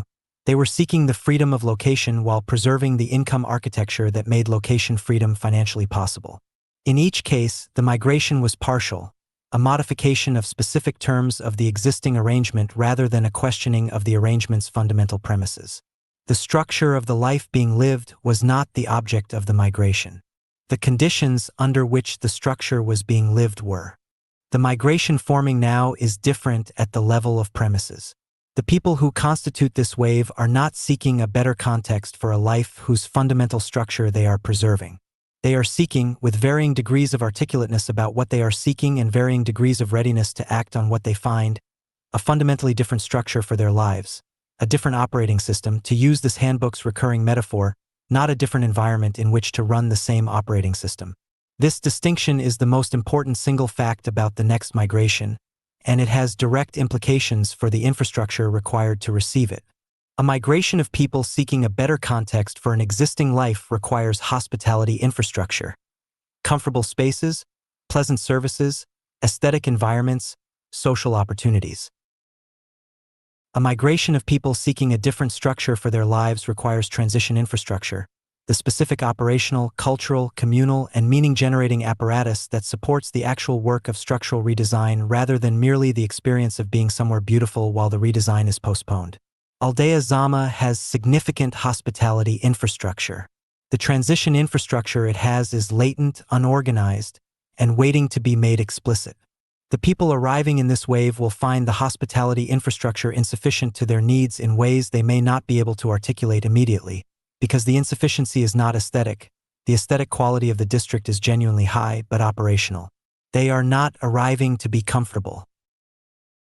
They are arriving to be transformed in the most operationally specific sense of that overused word, to have their operating system rebuilt in a different image, for different conditions, with different capabilities at the center and a different theory of what constitutes effective and meaningful action in the world they are actually going to be inhabiting rather than the world they were trained for. The profiles within this wave are diverse enough to resist reduction to a single archetype, and any framework that attempts to capture the migration in a single profile will necessarily lose the specific texture of the individual cases that constitute the wave's human reality. But the diversity is organized around a shared condition, the condition this handbook has been calling identity without architecture, and the shared condition makes it possible to describe the migration's primary cohorts with sufficient specificity to be useful without collapsing the genuine diversity of the people moving through it. What follows is a mapping of those cohorts. Not an exhaustive taxonomy, but a set of profiles developed with enough operational precision to allow the designers of the receiving infrastructure to understand who is arriving and what they specifically require. The largest cohort, measured by the combination of numbers and velocity of growth, is what might be called the displaced cognitive elite, the class of professionals who occupied the upper tiers of the institutional knowledge economy in the decade between 2014 and 2024, and who have been displaced from those positions not through the ordinary mechanisms of career failure or organizational decline, but through the structural dissolution described in the preceding chapters of this handbook. These are the people whose displacement is most directly driven by AI capability advancement, and they are a more heterogeneous group than the phrase displaced cognitive elite might initially suggest. They include the senior analysts at financial institutions whose synthesis and interpretation functions have been absorbed into machine learning pipelines. They include the strategic consultants whose framework building and presentation production capabilities have been substantially replicated by large language models at a fraction of the daily rate. They include the editorial professionals whose content generation and editing functions have been disrupted by the same systems. They include the software engineers, paradoxically, given that these are the people most directly involved in building the tools that are displacing them, whose specific coding capabilities have been sufficiently replicated by AI coding assistants that the economic logic of maintaining large engineering teams has been fundamentally altered. They include the lawyers whose document review, contract drafting, and legal research functions are being absorbed by legal AI systems faster than the bar associations can develop ethical frameworks for the transition. They include the researchers whose literature synthesis and hypothesis generation work has been accelerated to the point where the institutions funding the research are recalculating how many researchers they need to produce a given volume of scientific output. They include the educators whose content delivery function, the transmission of a defined body of knowledge to a defined population of students, is being structurally disrupted by AI tutoring systems that deliver personalized instruction at a fraction of the institutional cost. What these people share, across the considerable diversity of their specific professional backgrounds, is the experience of having built a professional identity on the proposition that their specific cognitive capability was scarce enough to command a significant premium in the market, and then having discovered that the scarcity was not as durable as both they and the institutions that employed them had assumed. They are arriving in this migration not because they have run out of options within the institutional framework. Many of them are still technically employed, or between positions rather than permanently displaced, or operating in the early stages of a disruption that has not yet fully completed its course in their specific domain, but because they have read the trajectory with sufficient clarity to understand that the framework they built their professional lives around is not recovering from a temporary disruption. It is undergoing a permanent restructuring, and the version of their professional life that restores the pre-disruption conditions is not available to be waited for. They are arriving early in the wave, which means they are arriving with more runway than those who will follow, with more psychological readiness than those who have not yet fully registered the permanence of the change, and with more genuine optionality than those who will arrive having exhausted the institutional alternatives first.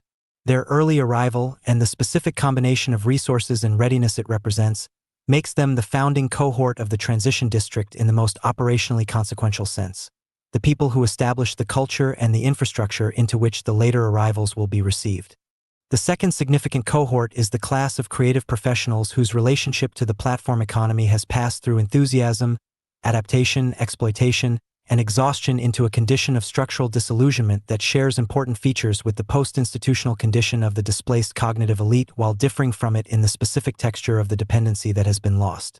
The writer who built their practice on a combination of editorial commissions, Substack subscriptions, and speaking engagements. The designer whose client base was assembled through the Instagram visibility that the platform's algorithm was, for a window of time, willing to deliver in exchange for consistent content production. The photographer whose commercial work was generated through the social proof of a following that the platform's changing priorities have rendered less monetizable than it was when it was built.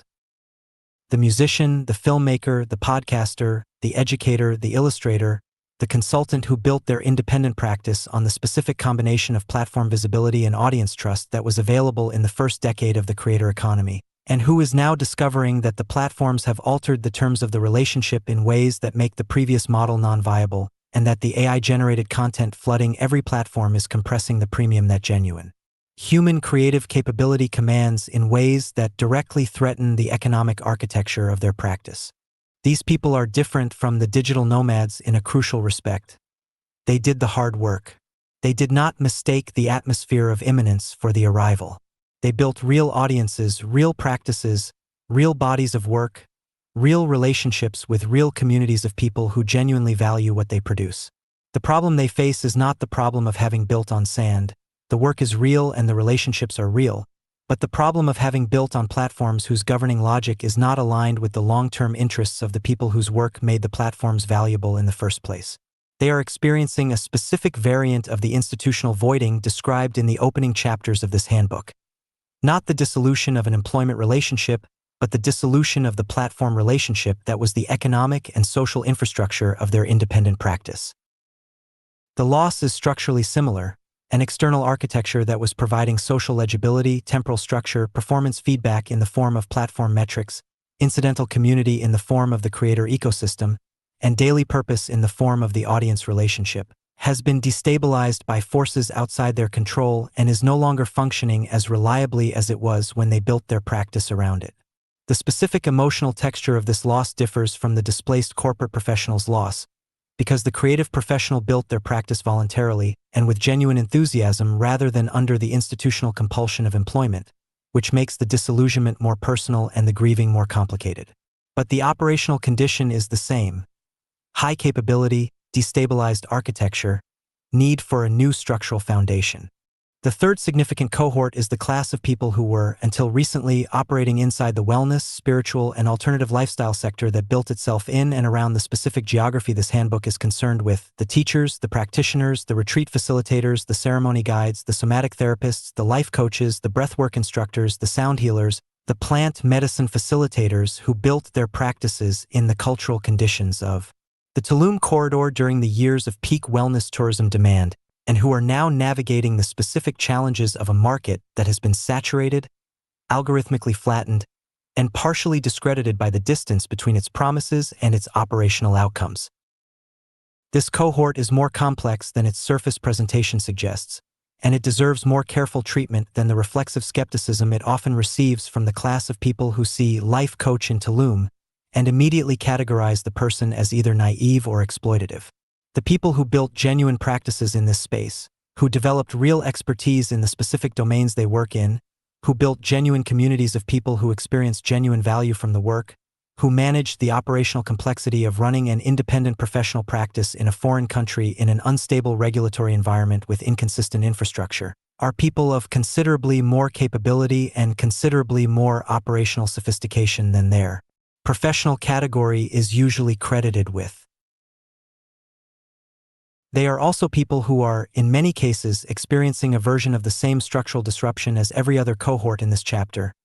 The external architecture on which they built their practice, the wellness tourism demand, the social media visibility, the word-of-mouth networks, the retreat platform aggregators, has been destabilized, and the practice requires rebuilding on a different structural foundation. What makes this cohort particularly interesting for the purposes of the transition district is not their commonality with the other cohorts but their difference from them.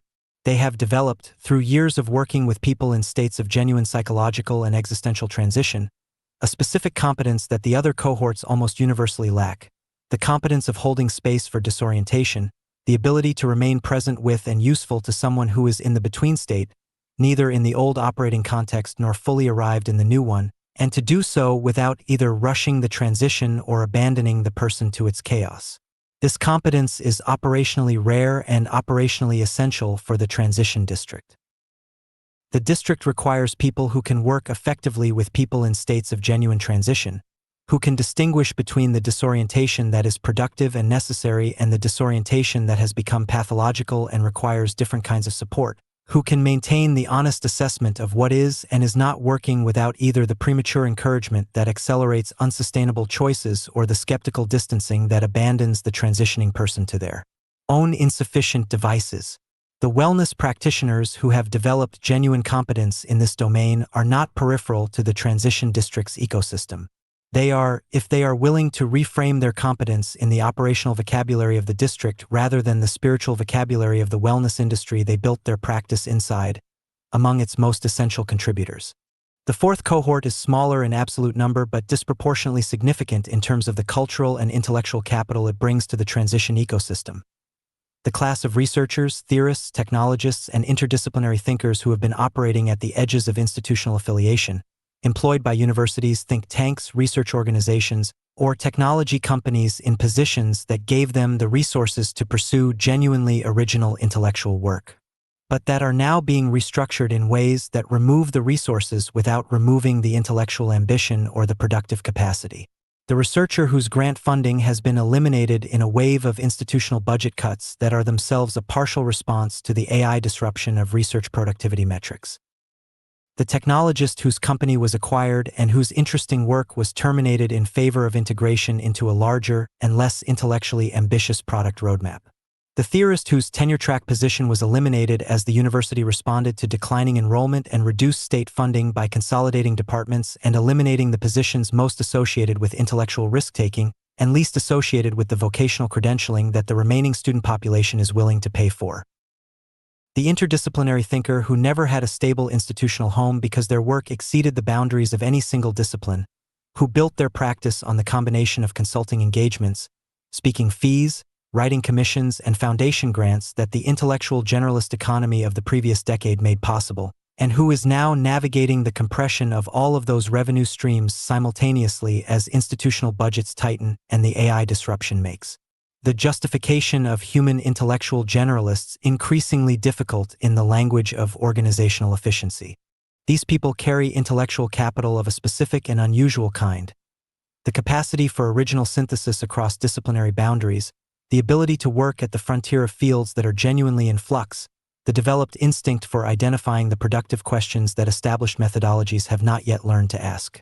This is the capacity that the transition district most urgently needs for its myth-making and theory-building functions, the intellectual infrastructure that prevents the district from becoming a pragmatic but philosophically shallow operational training facility and keeps it capable of the kind of civilizational imagination that the moment requires. The researcher who can think rigorously about the social architecture of post-institutional community. The technologist who can build the specific AI-assisted tools that the district's publishing and production ecosystem needs. The theorist who can articulate, in language precise enough to be operationally useful and vivid enough to be culturally compelling, the nature of the transition the district is navigating and the significance of what is being built inside it. The interdisciplinary thinker who can hold the complexity of the district's multiple simultaneous projects, the operational, the cultural, the economic, the mythological, the political, in a single coherent framework without flattening any of them into the terms of the others. These people do not arrive in large numbers, and they require specific conditions: intellectual community, production infrastructure, the space for extended concentration, genuine peer engagement, that the district must deliberately create and maintain rather than assuming they will emerge from the general density of capable arrivals. But their presence is, for the district's long-term cultural viability, non-optional. The fifth cohort is the one that requires the most careful and honest characterization, because it includes the people who are most likely to arrive in the largest numbers and who represent, if the transition district fails to develop the right receiving infrastructure for them, the most significant risk to the district's cultural coherence and operational seriousness. This is the cohort of people who are attracted to the idea of the transition rather than the reality of it. People who have registered the cultural signal that something different is possible and who are moving toward geographies associated with that possibility, but who have not yet done the internal work of distinguishing between the desire for a different life and the readiness to do the specific and difficult operational work that a different life requires. They are not frauds. They are not deluded. They are people at an early stage of a genuine process. People who have correctly identified that the life they were living is not the life they want to be living, and who have correctly concluded that moving toward a different geography and a different community is a necessary step in the process of building a different life, but who have not yet understood that the geography and the community are necessary conditions rather than sufficient ones, and that the sufficient condition is the sustained, accountable, operationally specific work of rebuilding that no beautiful environment and no inspiring community can perform on their behalf. The transition district's success depends on having the infrastructure to work honestly and effectively with this cohort, not to exclude them, which would be both ethically wrong and strategically foolish, because many of the most valuable long-term contributors to any transitional ecosystem begin as people in exactly this early and unformed state, but to engage them in the staged acclimatization process that moves them with appropriate speed for their specific psychological readiness from the consumption of the transition's aesthetic to the production of its content. The risk is not that they will arrive. The risk is that the district will develop a culture of accommodating their early stage indefinitely rather than creating the conditions, the honest feedback, the operational accountability, the community expectation of genuine contribution, that accelerate the movement from consumer to contributor. A district full of people in permanent early stage is not a transition district. It is a luxury retreat with good conversation. The distinction matters enormously, and it depends entirely on the culture the initiated cohort establishes in the district's founding period. A culture that makes genuine transition the expectation and the norm rather than the aspiration and the exception. Across all 5 cohorts, and across the genuine diversity of individual circumstances that each cohort contains, certain shared features of the current migration distinguish it from every previous wave in ways that have direct implications for the transition district's design. The first of these shared features is the presence of genuine cognitive sophistication about the nature of the disruption producing the migration. Previous migrations were organized around the pursuit of something positive, the lifestyle, the freedom, the investment opportunity, the spiritual experience, and the movement toward the destination was experienced primarily as an approach to a desired thing. The current migration is organized, more precisely, around the simultaneous recognition of what is being left behind and what is being sought, and the recognition of what is being left behind is unusually clear-eyed for a migration in its early stages. The people moving in this wave are not fleeing blindly. They are departing with a reasonably accurate understanding of the structural forces producing their departure, and they are arriving with a corresponding sophistication about what their destination needs to provide in order to be genuinely useful rather than merely aesthetically superior to what they left. This sophistication is an asset for the transition district because it means the arriving population can engage directly and honestly with the operational realities of the transition rather than requiring the protective idealization of the destination that earlier migrations required for their initial momentum.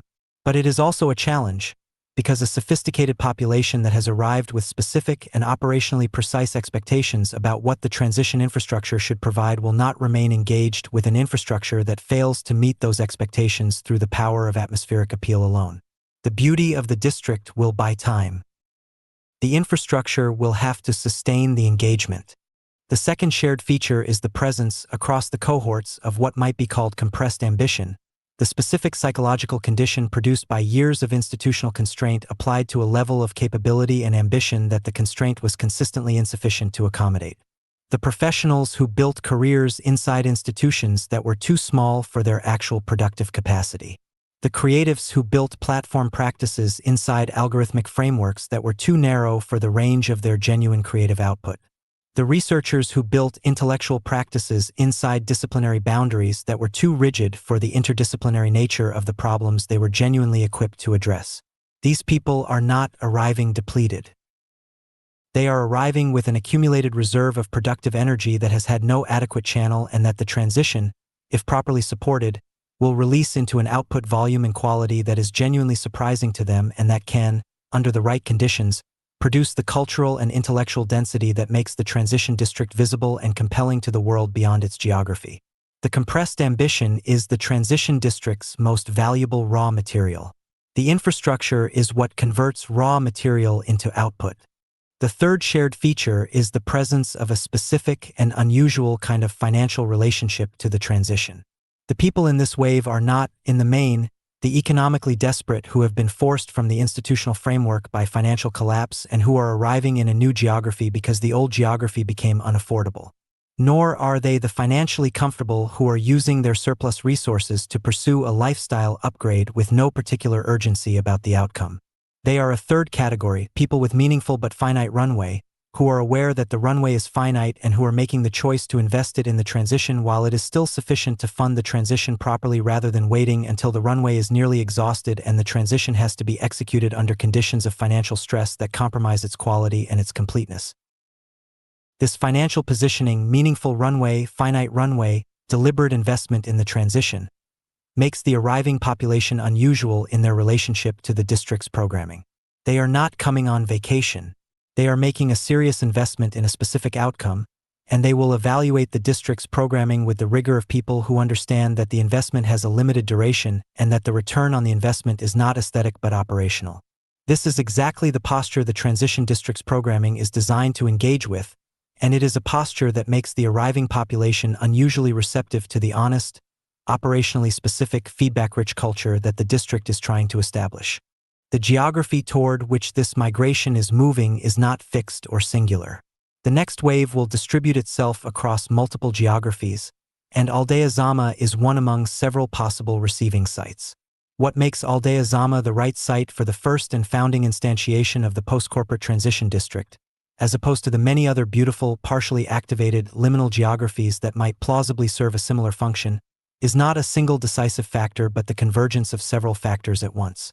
The atmospheric and spatial conditions described in this handbook's treatment of liminal architecture.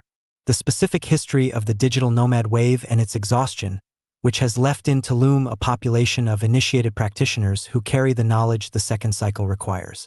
The specific character of Aldea Zama's semi-vacancy, which is the right kind of unfinishedness at the right scale for the kind of activation this handbook is proposing. The geographic context of the Riviera Maya, which continues to offer the combination of natural beauty, climate, accessibility, and international connectivity that makes it competitive with the other geographies attracting this migration. And the specific moment in the development of the district's stakeholder relationships, which has created a window, time-limited, as this handbook argues at length, but currently open, for the negotiation of the experimental accommodation arrangements that the transition district's first phase requires. The people who constitute the next migration are already moving. Some of them are already in Aldea Zama or its immediate vicinity, operating in the provisional and improvised way that people do when the infrastructure they need does not yet exist, but the need for it is clear enough that they have moved toward the geography most likely to eventually produce it.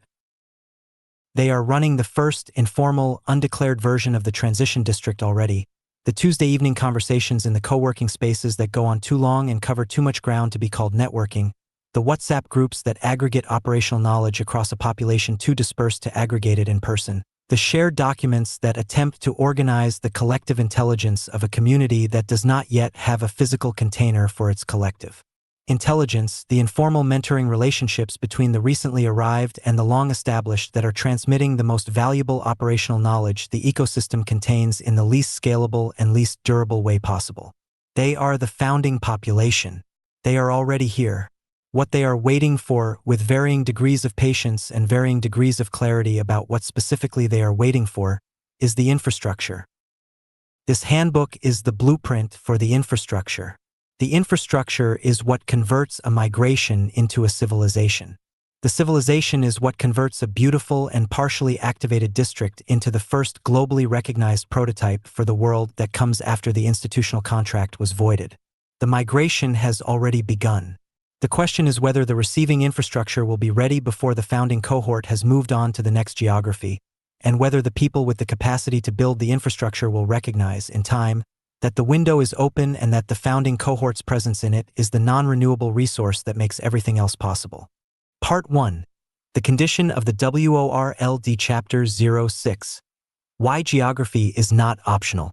The deepest ideological inheritance of the digital nomad era.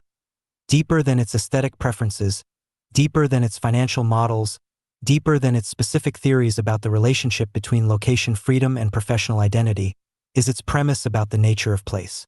The premise, stated explicitly in the founding texts of the remote work movement and absorbed so thoroughly into the cultural assumptions of the professional class that it ceased to feel like a premise and began to feel like a fact, is that place is a delivery mechanism. A place is a context in which things happen, and the things that happen in it, the conversations, the work, the relationships, the experiences, the personal development, can be evaluated independently of the context in which they occur, because the context is essentially passive. The meeting happens in New York or it happens on Zoom, and what matters is the content of the meeting, not the room or the absence of the room. The creative work happens in a studio in Berlin or at a kitchen table in Chiang Mai, and what matters is the quality of the work, not the physical environment in which it was produced. The relationship develops between two people who share an office or two people who share a Slack channel, and what matters is the depth and the honesty of the connection, not the medium through which it was established. Place, in this premise, is infrastructure, useful when it provides the technical conditions for the desired activity, unnecessary when those technical conditions can be provided by other means, and in any case fundamentally subordinate to the activity it is supporting rather than constitutive of it. This premise is not entirely wrong. Much of what the remote work revolution demonstrated, most emphatically and at the largest possible scale of empirical evidence, is that a significant range of professional activities can indeed be conducted at comparable quality across geographic distance when the right technical infrastructure is in place. The quarterly earnings call, the code review, the editorial meeting, the strategy presentation, the client check-in, all of these can happen effectively on a screen, and the demonstration of this fact was genuinely important and genuinely liberating for the millions of people whose institutional constraints had previously tied them to specific geographies for no better reason than institutional preference and managerial inertia. The premise captures something real. It just does not capture everything real, and what it fails to capture, the dimensions of human experience and human development that are irreducibly place-dependent, that do not transfer across the screen without fundamental loss, that require physical co-presence as a structural rather than a merely convenient feature of their production, happens to be precisely the dimensions most relevant to the kind of civilizational transition this handbook is concerned with. The premise is adequate for the quarterly earnings call. It is profoundly inadequate for the rebuilding of a self. To understand why place is not optional for the transition district's purposes, it is necessary to examine with some care the specific mechanisms through which physical environment shapes human behavior, cognition, identity, and development mechanisms that the premise treats as peripheral when they are in fact central, that the digital-first culture treats as soft when they are in fact structural, and that the remote work revolution's legitimate victories over institutional geographic constraint have inadvertently obscured by demonstrating that place doesn't matter for the things it doesn't matter for, in a way that has been generalized, incorrectly, into the claim that place doesn't matter. The first of these mechanisms is the environmental shaping of cognitive state. Human beings do not think the same thoughts in different physical environments. This is not a poetic observation about the inspirational properties of beautiful landscapes or the stifling effects of ugly offices. It is a finding of environmental psychology with a substantial empirical literature behind it, and it operates at a level of granularity and reliability that makes it relevant to the design of environments intended to support specific kinds of cognitive and developmental work. The physical environment, its scale, its materials, its light quality, its acoustic properties, its temperature, its relationship to natural elements, its degree of enclosure or openness, its visual complexity or simplicity, the nature and density of the human activity it contains, does not merely provide a backdrop for cognition. It actively shapes the parameters within which cognition operates. Specific kinds of environments reliably produce specific cognitive states.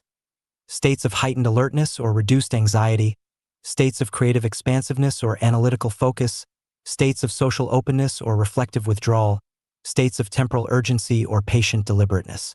The research on this is extensive and its implications are practically significant, but the most important implication for the purposes of this handbook is the one that the existing literature has been slowest to draw out: the cognitive state required for genuine identity reconstruction, for the kind of deep, effortful, disorienting, and ultimately generative work of rebuilding a professional self's operating architecture from its foundations, is not a state that is easily produced or sustained in any arbitrary physical environment, and it is a state that is actively impeded by the domestic environments in which remote work almost always occurs. The domestic environment, the home office, the kitchen table, the rented apartment's living room, the cafe near the rented apartment that serves as the social substitute for the office that no longer exists, is an environment optimized for the maintenance of existing cognitive patterns, not the disruption and reconstruction of them. The home environment is saturated with the cues of the existing self, the objects, the routines, the neighbors, the domestic rhythms, the ambient social expectations of the domestic role, all of which operate as continuous signals that reinforce the identity architecture that is currently in place. This is precisely why the home environment is comfortable. It is a mirror that reflects back a recognizable image of the self, and the recognizable image is psychologically stabilizing in the way that all familiar reflections are stabilizing. But the work of identity reconstruction requires not the familiar reflection but its disruption, the encounter with an environment that does not already know who you are, that does not carry the cues of your existing self, that presents itself as genuinely open to the version of you that you are in the process of constructing rather than continuously referencing the version of you that has already been constructed and is now in the process of being superseded. The physical removal to a genuinely different environment is not, therefore, merely a lifestyle preference or an aesthetic choice or a response to the cabin fever of too much time in the same space. It is a cognitive intervention, a deliberate disruption of the environmental cues that maintain the existing identity architecture, creating the conditions under which the reconstruction of that architecture becomes psychologically possible in a way that it is not when the environment remains unchanged. The second mechanism is the social production of identity through physical co-presence. Human identity is not a purely internal construction. It is produced and maintained through the continuous moment-to-moment social interaction with other people who reflect back, respond to, and participate in the construction of the self being produced. The digital premise, carried to its logical conclusion, suggests that this social production can occur as effectively through digital channels as through physical co-presence, that a Zoom call, a Slack conversation, a Twitter thread, a WhatsApp group, can perform the social identity functions that physical co-presence performs, because the content of the interaction is what matters rather than the medium through which it is conducted. This conclusion turns out to be wrong in ways that matter specifically for the purposes of identity reconstruction, even while being approximately right for a range of other social purposes.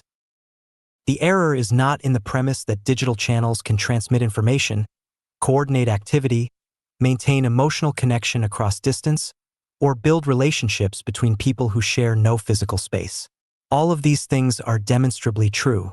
The error is in the assumption that the social production of identity can be reduced to the functions that digital channels can adequately support, when in fact the most consequential dimensions of the social production of identity depend on aspects of physical co-presence that digital channels cannot replicate and whose irreplaceability has been systematically underestimated by a culture that has become very good at substituting the digital versions of things for the physical versions and not always noticing what has been lost in the substitution. Physical co-presence produces a continuous, unconscious, multi-channel stream of social information that is not available in digital interaction and that is doing more identity-relevant work than any of the parties to the interaction is consciously aware of.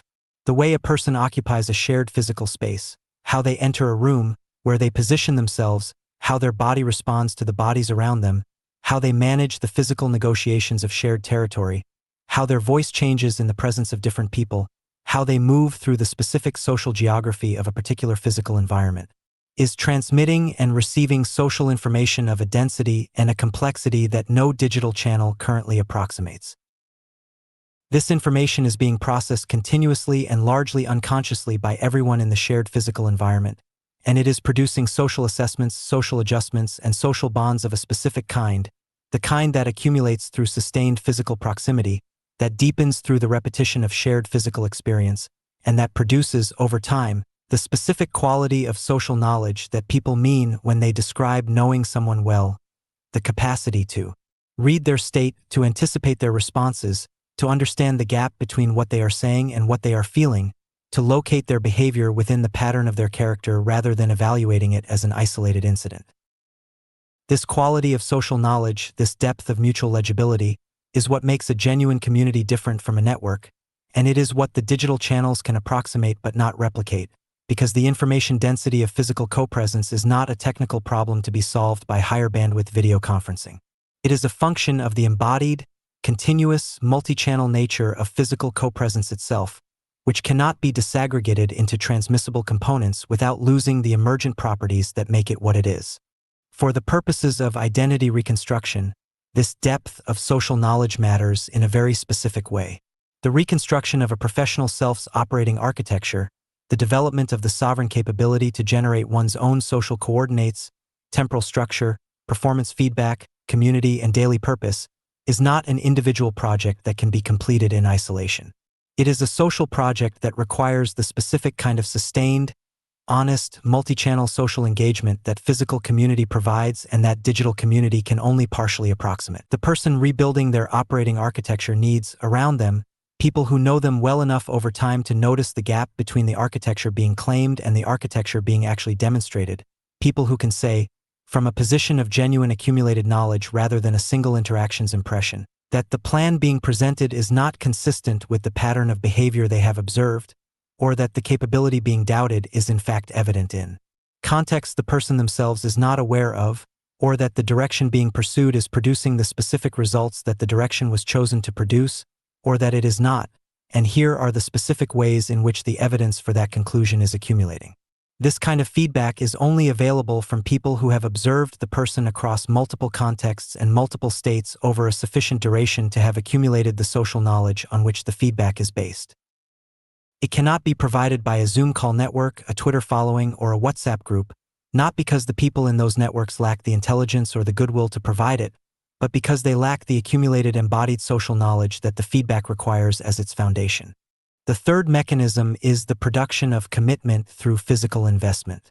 The decision to be physically present in a specific place, to move your body, your possessions, your daily routines, and your social life to a specific geographic location, is a qualitatively different commitment than the decision to join an online community, subscribe to a newsletter, or participate in a digital program. The physical investment creates a set of conditions that the digital engagement cannot create: conditions of irreversibility, conditions of embodied consequence, and conditions of environmental accountability that together produce the specific quality of commitment that genuine transformation requires. When you move your body to a place, you have made a bet with your own life that the place is worth the investment, and the bet is not easily reversed in the way that clicking an unsubscribe button is easily reversed.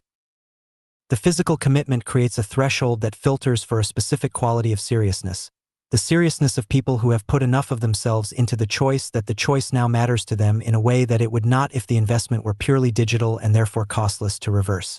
This filtering function is not incidental to the transition district's design.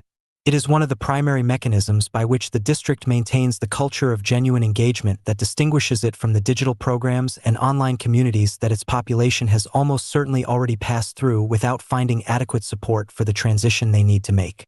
The irreversibility of the physical investment also creates the conditions for a specific and unusual kind of attention. When you have committed your physical presence to a place for a defined period of time, you do not have the option of redirecting your attention elsewhere when the work becomes difficult, when the community becomes challenging, when the feedback becomes uncomfortable, or when the transition enters the phase that is less aesthetically interesting and more operationally grueling than the entry phase was. The digital program can be paused, skipped, or abandoned without physical consequence. The online community can be engaged with selectively, logging in during the stimulating conversations and becoming invisible during the demanding ones. The physical community cannot be managed this way, because the physical presence is continuous and the physical community's awareness of your presence and your participation is also continuous.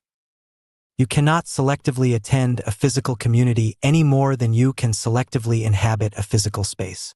You are either there or you are not, and the community knows which is the case and responds accordingly. This continuous accountability, the accountability of being physically present among people who are also physically present and who are invested in the community's collective project in a way that makes your genuine participation relevant to them, is the specific condition under which the sustained, uncomfortable, iterative work of identity reconstruction can proceed without the option of withdrawal that digital engagement always leaves open and that the transitioning person's self-protective instincts will reliably exploit in the absence of the environmental accountability that makes withdrawal costly. The fourth mechanism is the place's function as an argument. The person rebuilding their operating architecture needs, around them, People who know them well enough over time to notice the gap between the architecture being claimed and the architecture being actually demonstrated. People who can say, from a position of genuine accumulated knowledge rather than a single interaction's impression, that the plan being presented is not consistent with the pattern of behavior they have observed, or that the capability being doubted is in fact evident in context the person themselves is not aware of, or that the direction being pursued is producing the specific results that the direction was chosen to produce, or that it is not, and here are the specific ways in which the evidence for that conclusion is accumulating. This kind of feedback is only available from people who have observed the person across multiple contexts and multiple states over a sufficient duration to have accumulated the social knowledge on which the feedback is based. It cannot be provided by a Zoom call network, a Twitter following, or a WhatsApp group, not because the people in those networks lack the intelligence or the goodwill to provide it, but because they lack the accumulated embodied social knowledge that the feedback requires as its foundation. The third mechanism is the production of commitment through physical investment. The decision to be physically present in a specific place, to move your body, your possessions, your daily routines, and your social life to a specific geographic location, is a qualitatively different commitment than the decision to join an online community, subscribe to a newsletter, or participate in a digital program. The physical investment creates a set of conditions that the digital engagement cannot create: conditions of irreversibility, conditions of embodied consequence, and conditions of environmental accountability that together produce the specific quality of commitment that genuine transformation requires. When you move your body to a place, you have made a bet with your own life that the place is worth the investment, and the bet is not easily reversed in the way that clicking an unsubscribe button is easily reversed. The physical commitment creates a threshold that filters for a specific quality of seriousness, the seriousness of people who have put enough of themselves into the choice that the choice now matters to them in a way that it would not if the investment were purely digital and therefore costless to reverse. This filtering function is not incidental to the transition district's design. It is one of the primary mechanisms by which the district maintains the culture of genuine engagement that distinguishes it from the digital programs and online communities that its population has almost certainly already passed through without finding adequate support for the transition they need to make. The irreversibility of the physical investment also creates the conditions for a specific and unusual kind of attention. When you have committed your physical presence to a place for a defined period of time, you do not have the option of redirecting your attention elsewhere when the work becomes difficult, when the community becomes challenging, when the feedback becomes uncomfortable, or when the transition enters the phase that is less aesthetically interesting and more operationally grueling than the entry phase was. The digital program can be paused, skipped, or abandoned without physical consequence. The online community can be engaged with selectively, logging in during the stimulating conversations and becoming invisible during the demanding ones. The physical community cannot be managed this way, because the physical presence is continuous and the physical community's awareness of your presence and your participation is also continuous. You cannot selectively attend a physical community any more than you can selectively inhabit a physical space. You are either there or you are not, and the community knows which is the case and responds accordingly.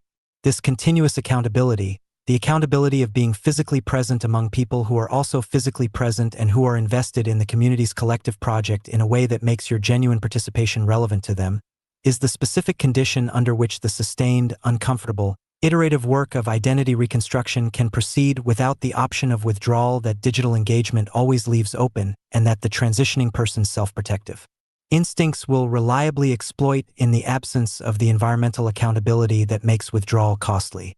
The fourth mechanism is the place's function as an argument. Every physical environment makes an implicit argument about what is possible, what is valuable, what kind of person belongs in it, and what kind of life can be built inside it. The argument is not made in words and is not experienced as an argument.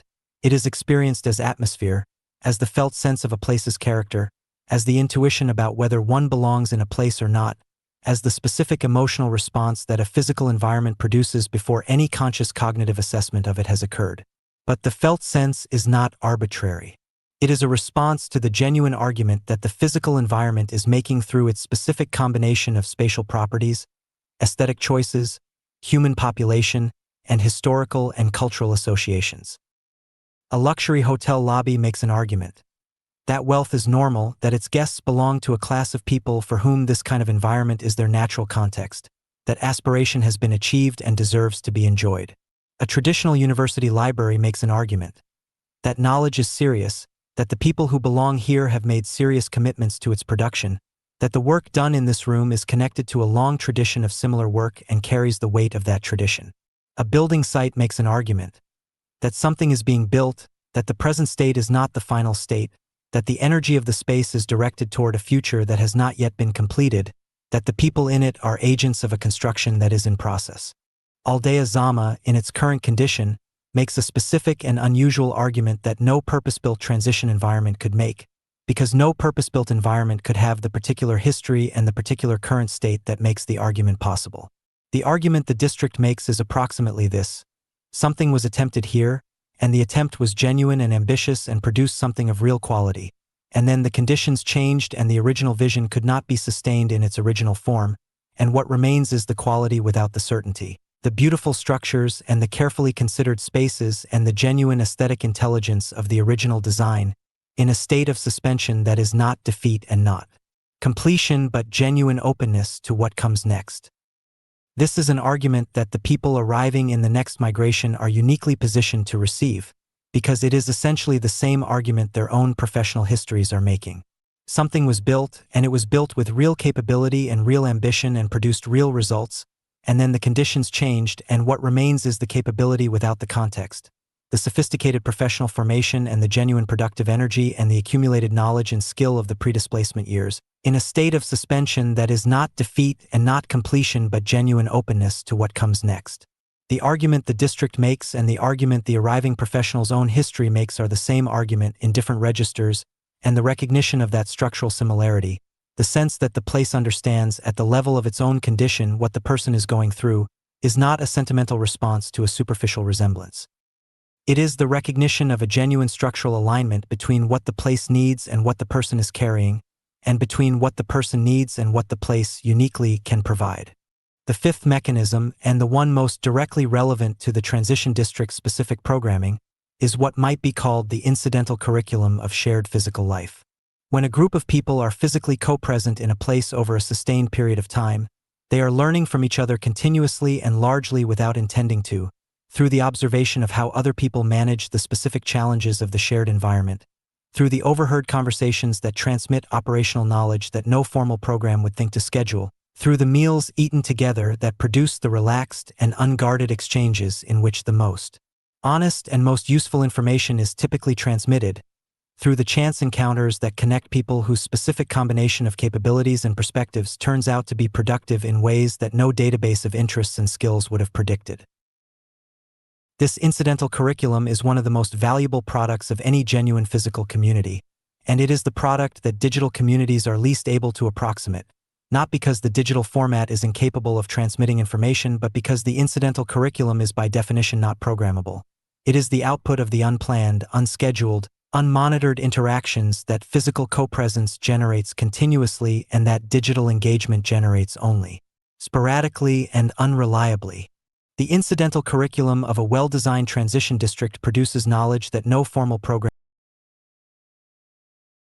with the specificity that only direct experience produces, the specific ways in which the plan failed to account for the specific conditions it would encounter in the real world.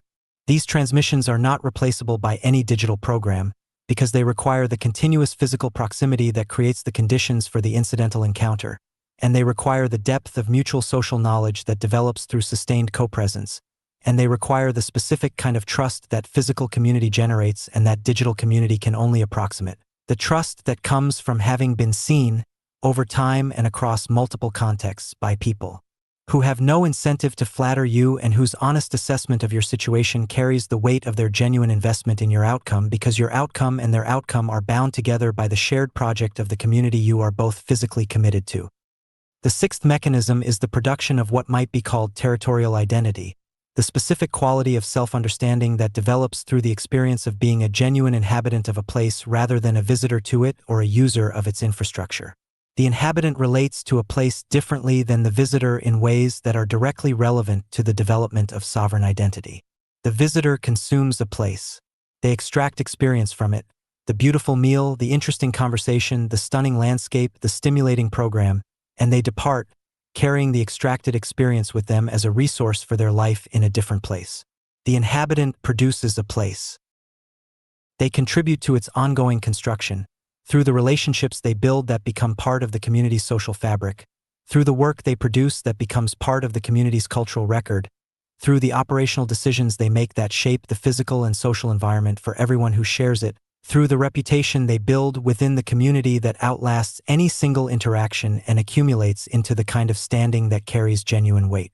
In the community's ongoing life, the shift from visitor to inhabitant, from consumer of a place's resources to producer of its ongoing reality, is not merely a change in duration of stay. It is a change in psychological relationship to the place and, through the place, to the self that is being constructed inside it. The inhabitant develops a territorial identity, a sense of themselves as people who belong to and are responsible for a specific place, whose actions have consequences for people they know and will continue to know, whose contribution to the shared environment matters in a way that their digital participation in an online community does not and cannot matter. This territorial identity is one of the most important components of the sovereign self the transition district is designed to produce, because sovereignty, genuine, operational, durable sovereignty over one's own life and professional practice, is not an abstract philosophical position. It is a specific relationship to territory, to community, and to the consequences of one's own actions, and it develops through the experience of genuine territorial belonging rather than through the consumption of content about the desirability of sovereignty or the participation in online discussions about the principles of sovereign life. The seventh mechanism, which is in some ways the synthesis of all the preceding ones, is the function of physical place as a container for the transformative process. Transformation of the kind this handbook is describing, the reconstruction of a professional self's operating architecture from its foundations, is not a linear process that can be completed on a schedule and delivered as a product. It is a process that has its own pace, its own phases, its own specific moments of crisis and breakthrough and consolidation and regression and renewed progress that cannot be forced into a curriculum's timeline without producing the appearance of transformation rather than the reality of it. The appearance of transformation is what the retreat industry produces reliably and at scale, because the retreat has a defined endpoint. The last day, the closing ceremony, the departure, that functions as a deadline for the transformation to have occurred and that produces in the participants the specific performance of transformation that the community and the context expect as the culmination of the experience. The reality of transformation does not respect deadlines. It proceeds on its own timeline, which is determined by the specific nature of the person undergoing it, the specific depth of the reconstruction required, and the specific quality of the conditions in which the reconstruction is taking place. It requires, as its container, a physical environment that is committed to remaining available for the duration of the process rather than for the duration of a scheduled program, a place that will still be there when the process enters its most difficult phase, which is typically not the phase that the scheduled program addresses but the phase that follows it, when the initial disruption of the old architecture has been completed and the construction of the new architecture has begun and the full difficulty of the construction becomes evident and the temptation to stop and return to the old architecture, or to perform the completion of the construction rather than actually completing it, is at its greatest. This containment function is what the retreat cannot provide because the retreat ends. It is what the online program cannot provide because the online program can be exited without physical consequence. It is what the digital nomad lifestyle cannot provide because the nomad's defining characteristic is the availability of exit, the freedom to move on when the current location stops producing the desired experience. The physical transition district, by contrast, provides a container that is more durable than any of these because its durability is a function of its territorial reality. It is a place with a physical existence and a community and a culture and a set of ongoing relationships that will continue to exist and to function regardless of whether any individual resident remains or departs, and that therefore provides the conditions for a different kind of relationship to the transformation process than any time-limited or exit-optional container can provide. The person who is in the transition district and whose transformation is proceeding through a difficult phase is not in a context that will end when the difficulty becomes uncomfortable. They are in a context that will remain available, that will continue to offer the community, the programming, the feedback, the accountability, the incidental curriculum, the territorial identity, through the difficult phase and into the resolution of the difficult phase and into the subsequent phases that follow. The container holds. And the container holding is not a small thing. It is the specific condition under which genuine transformation, as opposed to the performed version of it, becomes possible. All of these mechanisms, the environmental shaping of cognitive state, the social production of identity through physical co-presence, the production of commitment through physical investment, the place's function as an argument, the incidental curriculum of shared physical life, the development of territorial identity, and the containment function, converge on a single operational conclusion that this chapter has been building toward and that the remainder of this handbook takes as a foundational premise.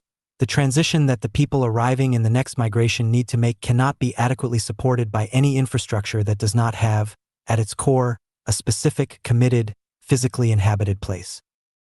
Not because digital tools and online communities have no role to play, they have important supporting roles in the transition district's ecosystem, and the district's design incorporates them deliberately and specifically in the places where their strengths are genuinely relevant.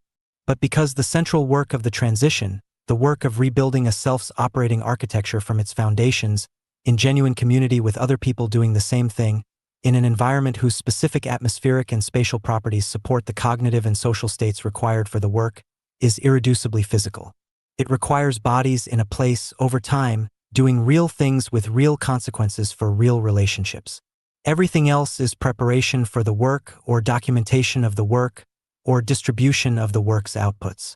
The work itself is physical and territorial and communal in the deepest and most literal sense of those words. This is why Aldea Zama, despite all the limitations and complications and stakeholder negotiations and logistical challenges that the remainder of this handbook addresses, is the right starting point. Not because it is the only place where the work could happen, but because it is a place where the specific convergence of physical conditions, atmospheric properties, existing human population, and current moment in the district's own institutional history make the work more possible than it would be in any arbitrarily chosen alternative. The mechanisms described in this chapter are not abstract requirements that any sufficiently beautiful and sufficiently activated place could satisfy. They are specific requirements that are satisfied at this moment by the specific conditions of this specific district in this specific geography at this specific point in the intersecting histories of the professional world's restructuring and the Tulum corridor's post-nomad recalibration. The convergence is not permanent. The window is not indefinitely open. The founding cohort that is already present, the initiated practitioners, the early arriving displaced professionals, the disillusioned but knowledgeable former nomads, the creative professionals navigating the platform dissolution, the researchers and theorists without adequate institutional homes, will not remain in place indefinitely waiting for the infrastructure to be built. They are here now. The place is ready now. The mechanisms that make geography irreducible for this work are all, at this moment, aligned in this place. The question has never been whether geography matters. Geography has always mattered.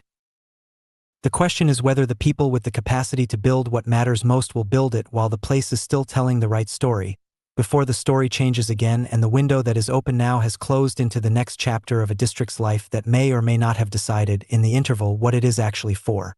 Part 2, the specific condition of Aldea Zama, begins with Chapter 07, What was built and what was not. Discussion about this episode. Restax. Recent episodes. Premises. Le Premier District de Transition Post-Corporatif Mondialement Reconnu. 8 hours ago. Premises. El Primer Distrito de Transición Post-Corporativa Reconocido Globalmente.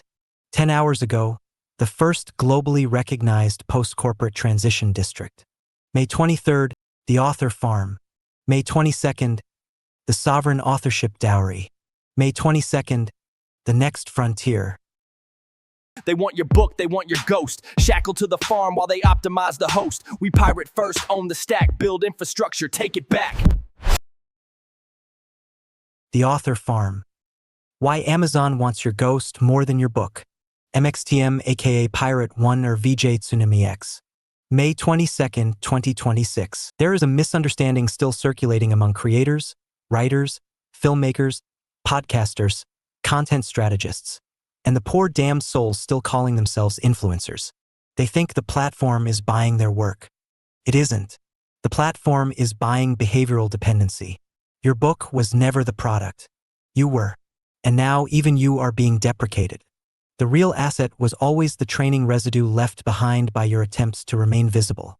Every upload, every metadata field, every audience interaction, every optimization decision, Every thumbnail adjustment, every SEO compromise, every engagement-calibrated sentence fragment.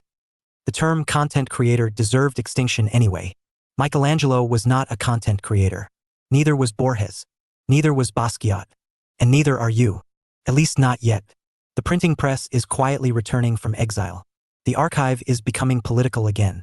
And somewhere beneath the cloud layer, paper waits patiently like a dormant weapon. The old pirates understood something Silicon Valley forgot. If you cannot leave with your cargo, you never own the ship. The cage is unlocked, but we choose the bars. Renting our lives, forgetting the source. We are the sovereign authors of this digital verse. Reclaim the dowry, break the curse. This is the doctrine. The post-platform era demands sovereign authorship. Build the stack. Own The sovereign authorship dowry. Doctrine for the post-platform era. NFPs are here, signed, priced, split, and anchored to a living page. And This isn't just a token. It's ownership, not access. It's time to take back the real world. The non-fungible print, NFP. Paper strikes back. May 5th, 2026.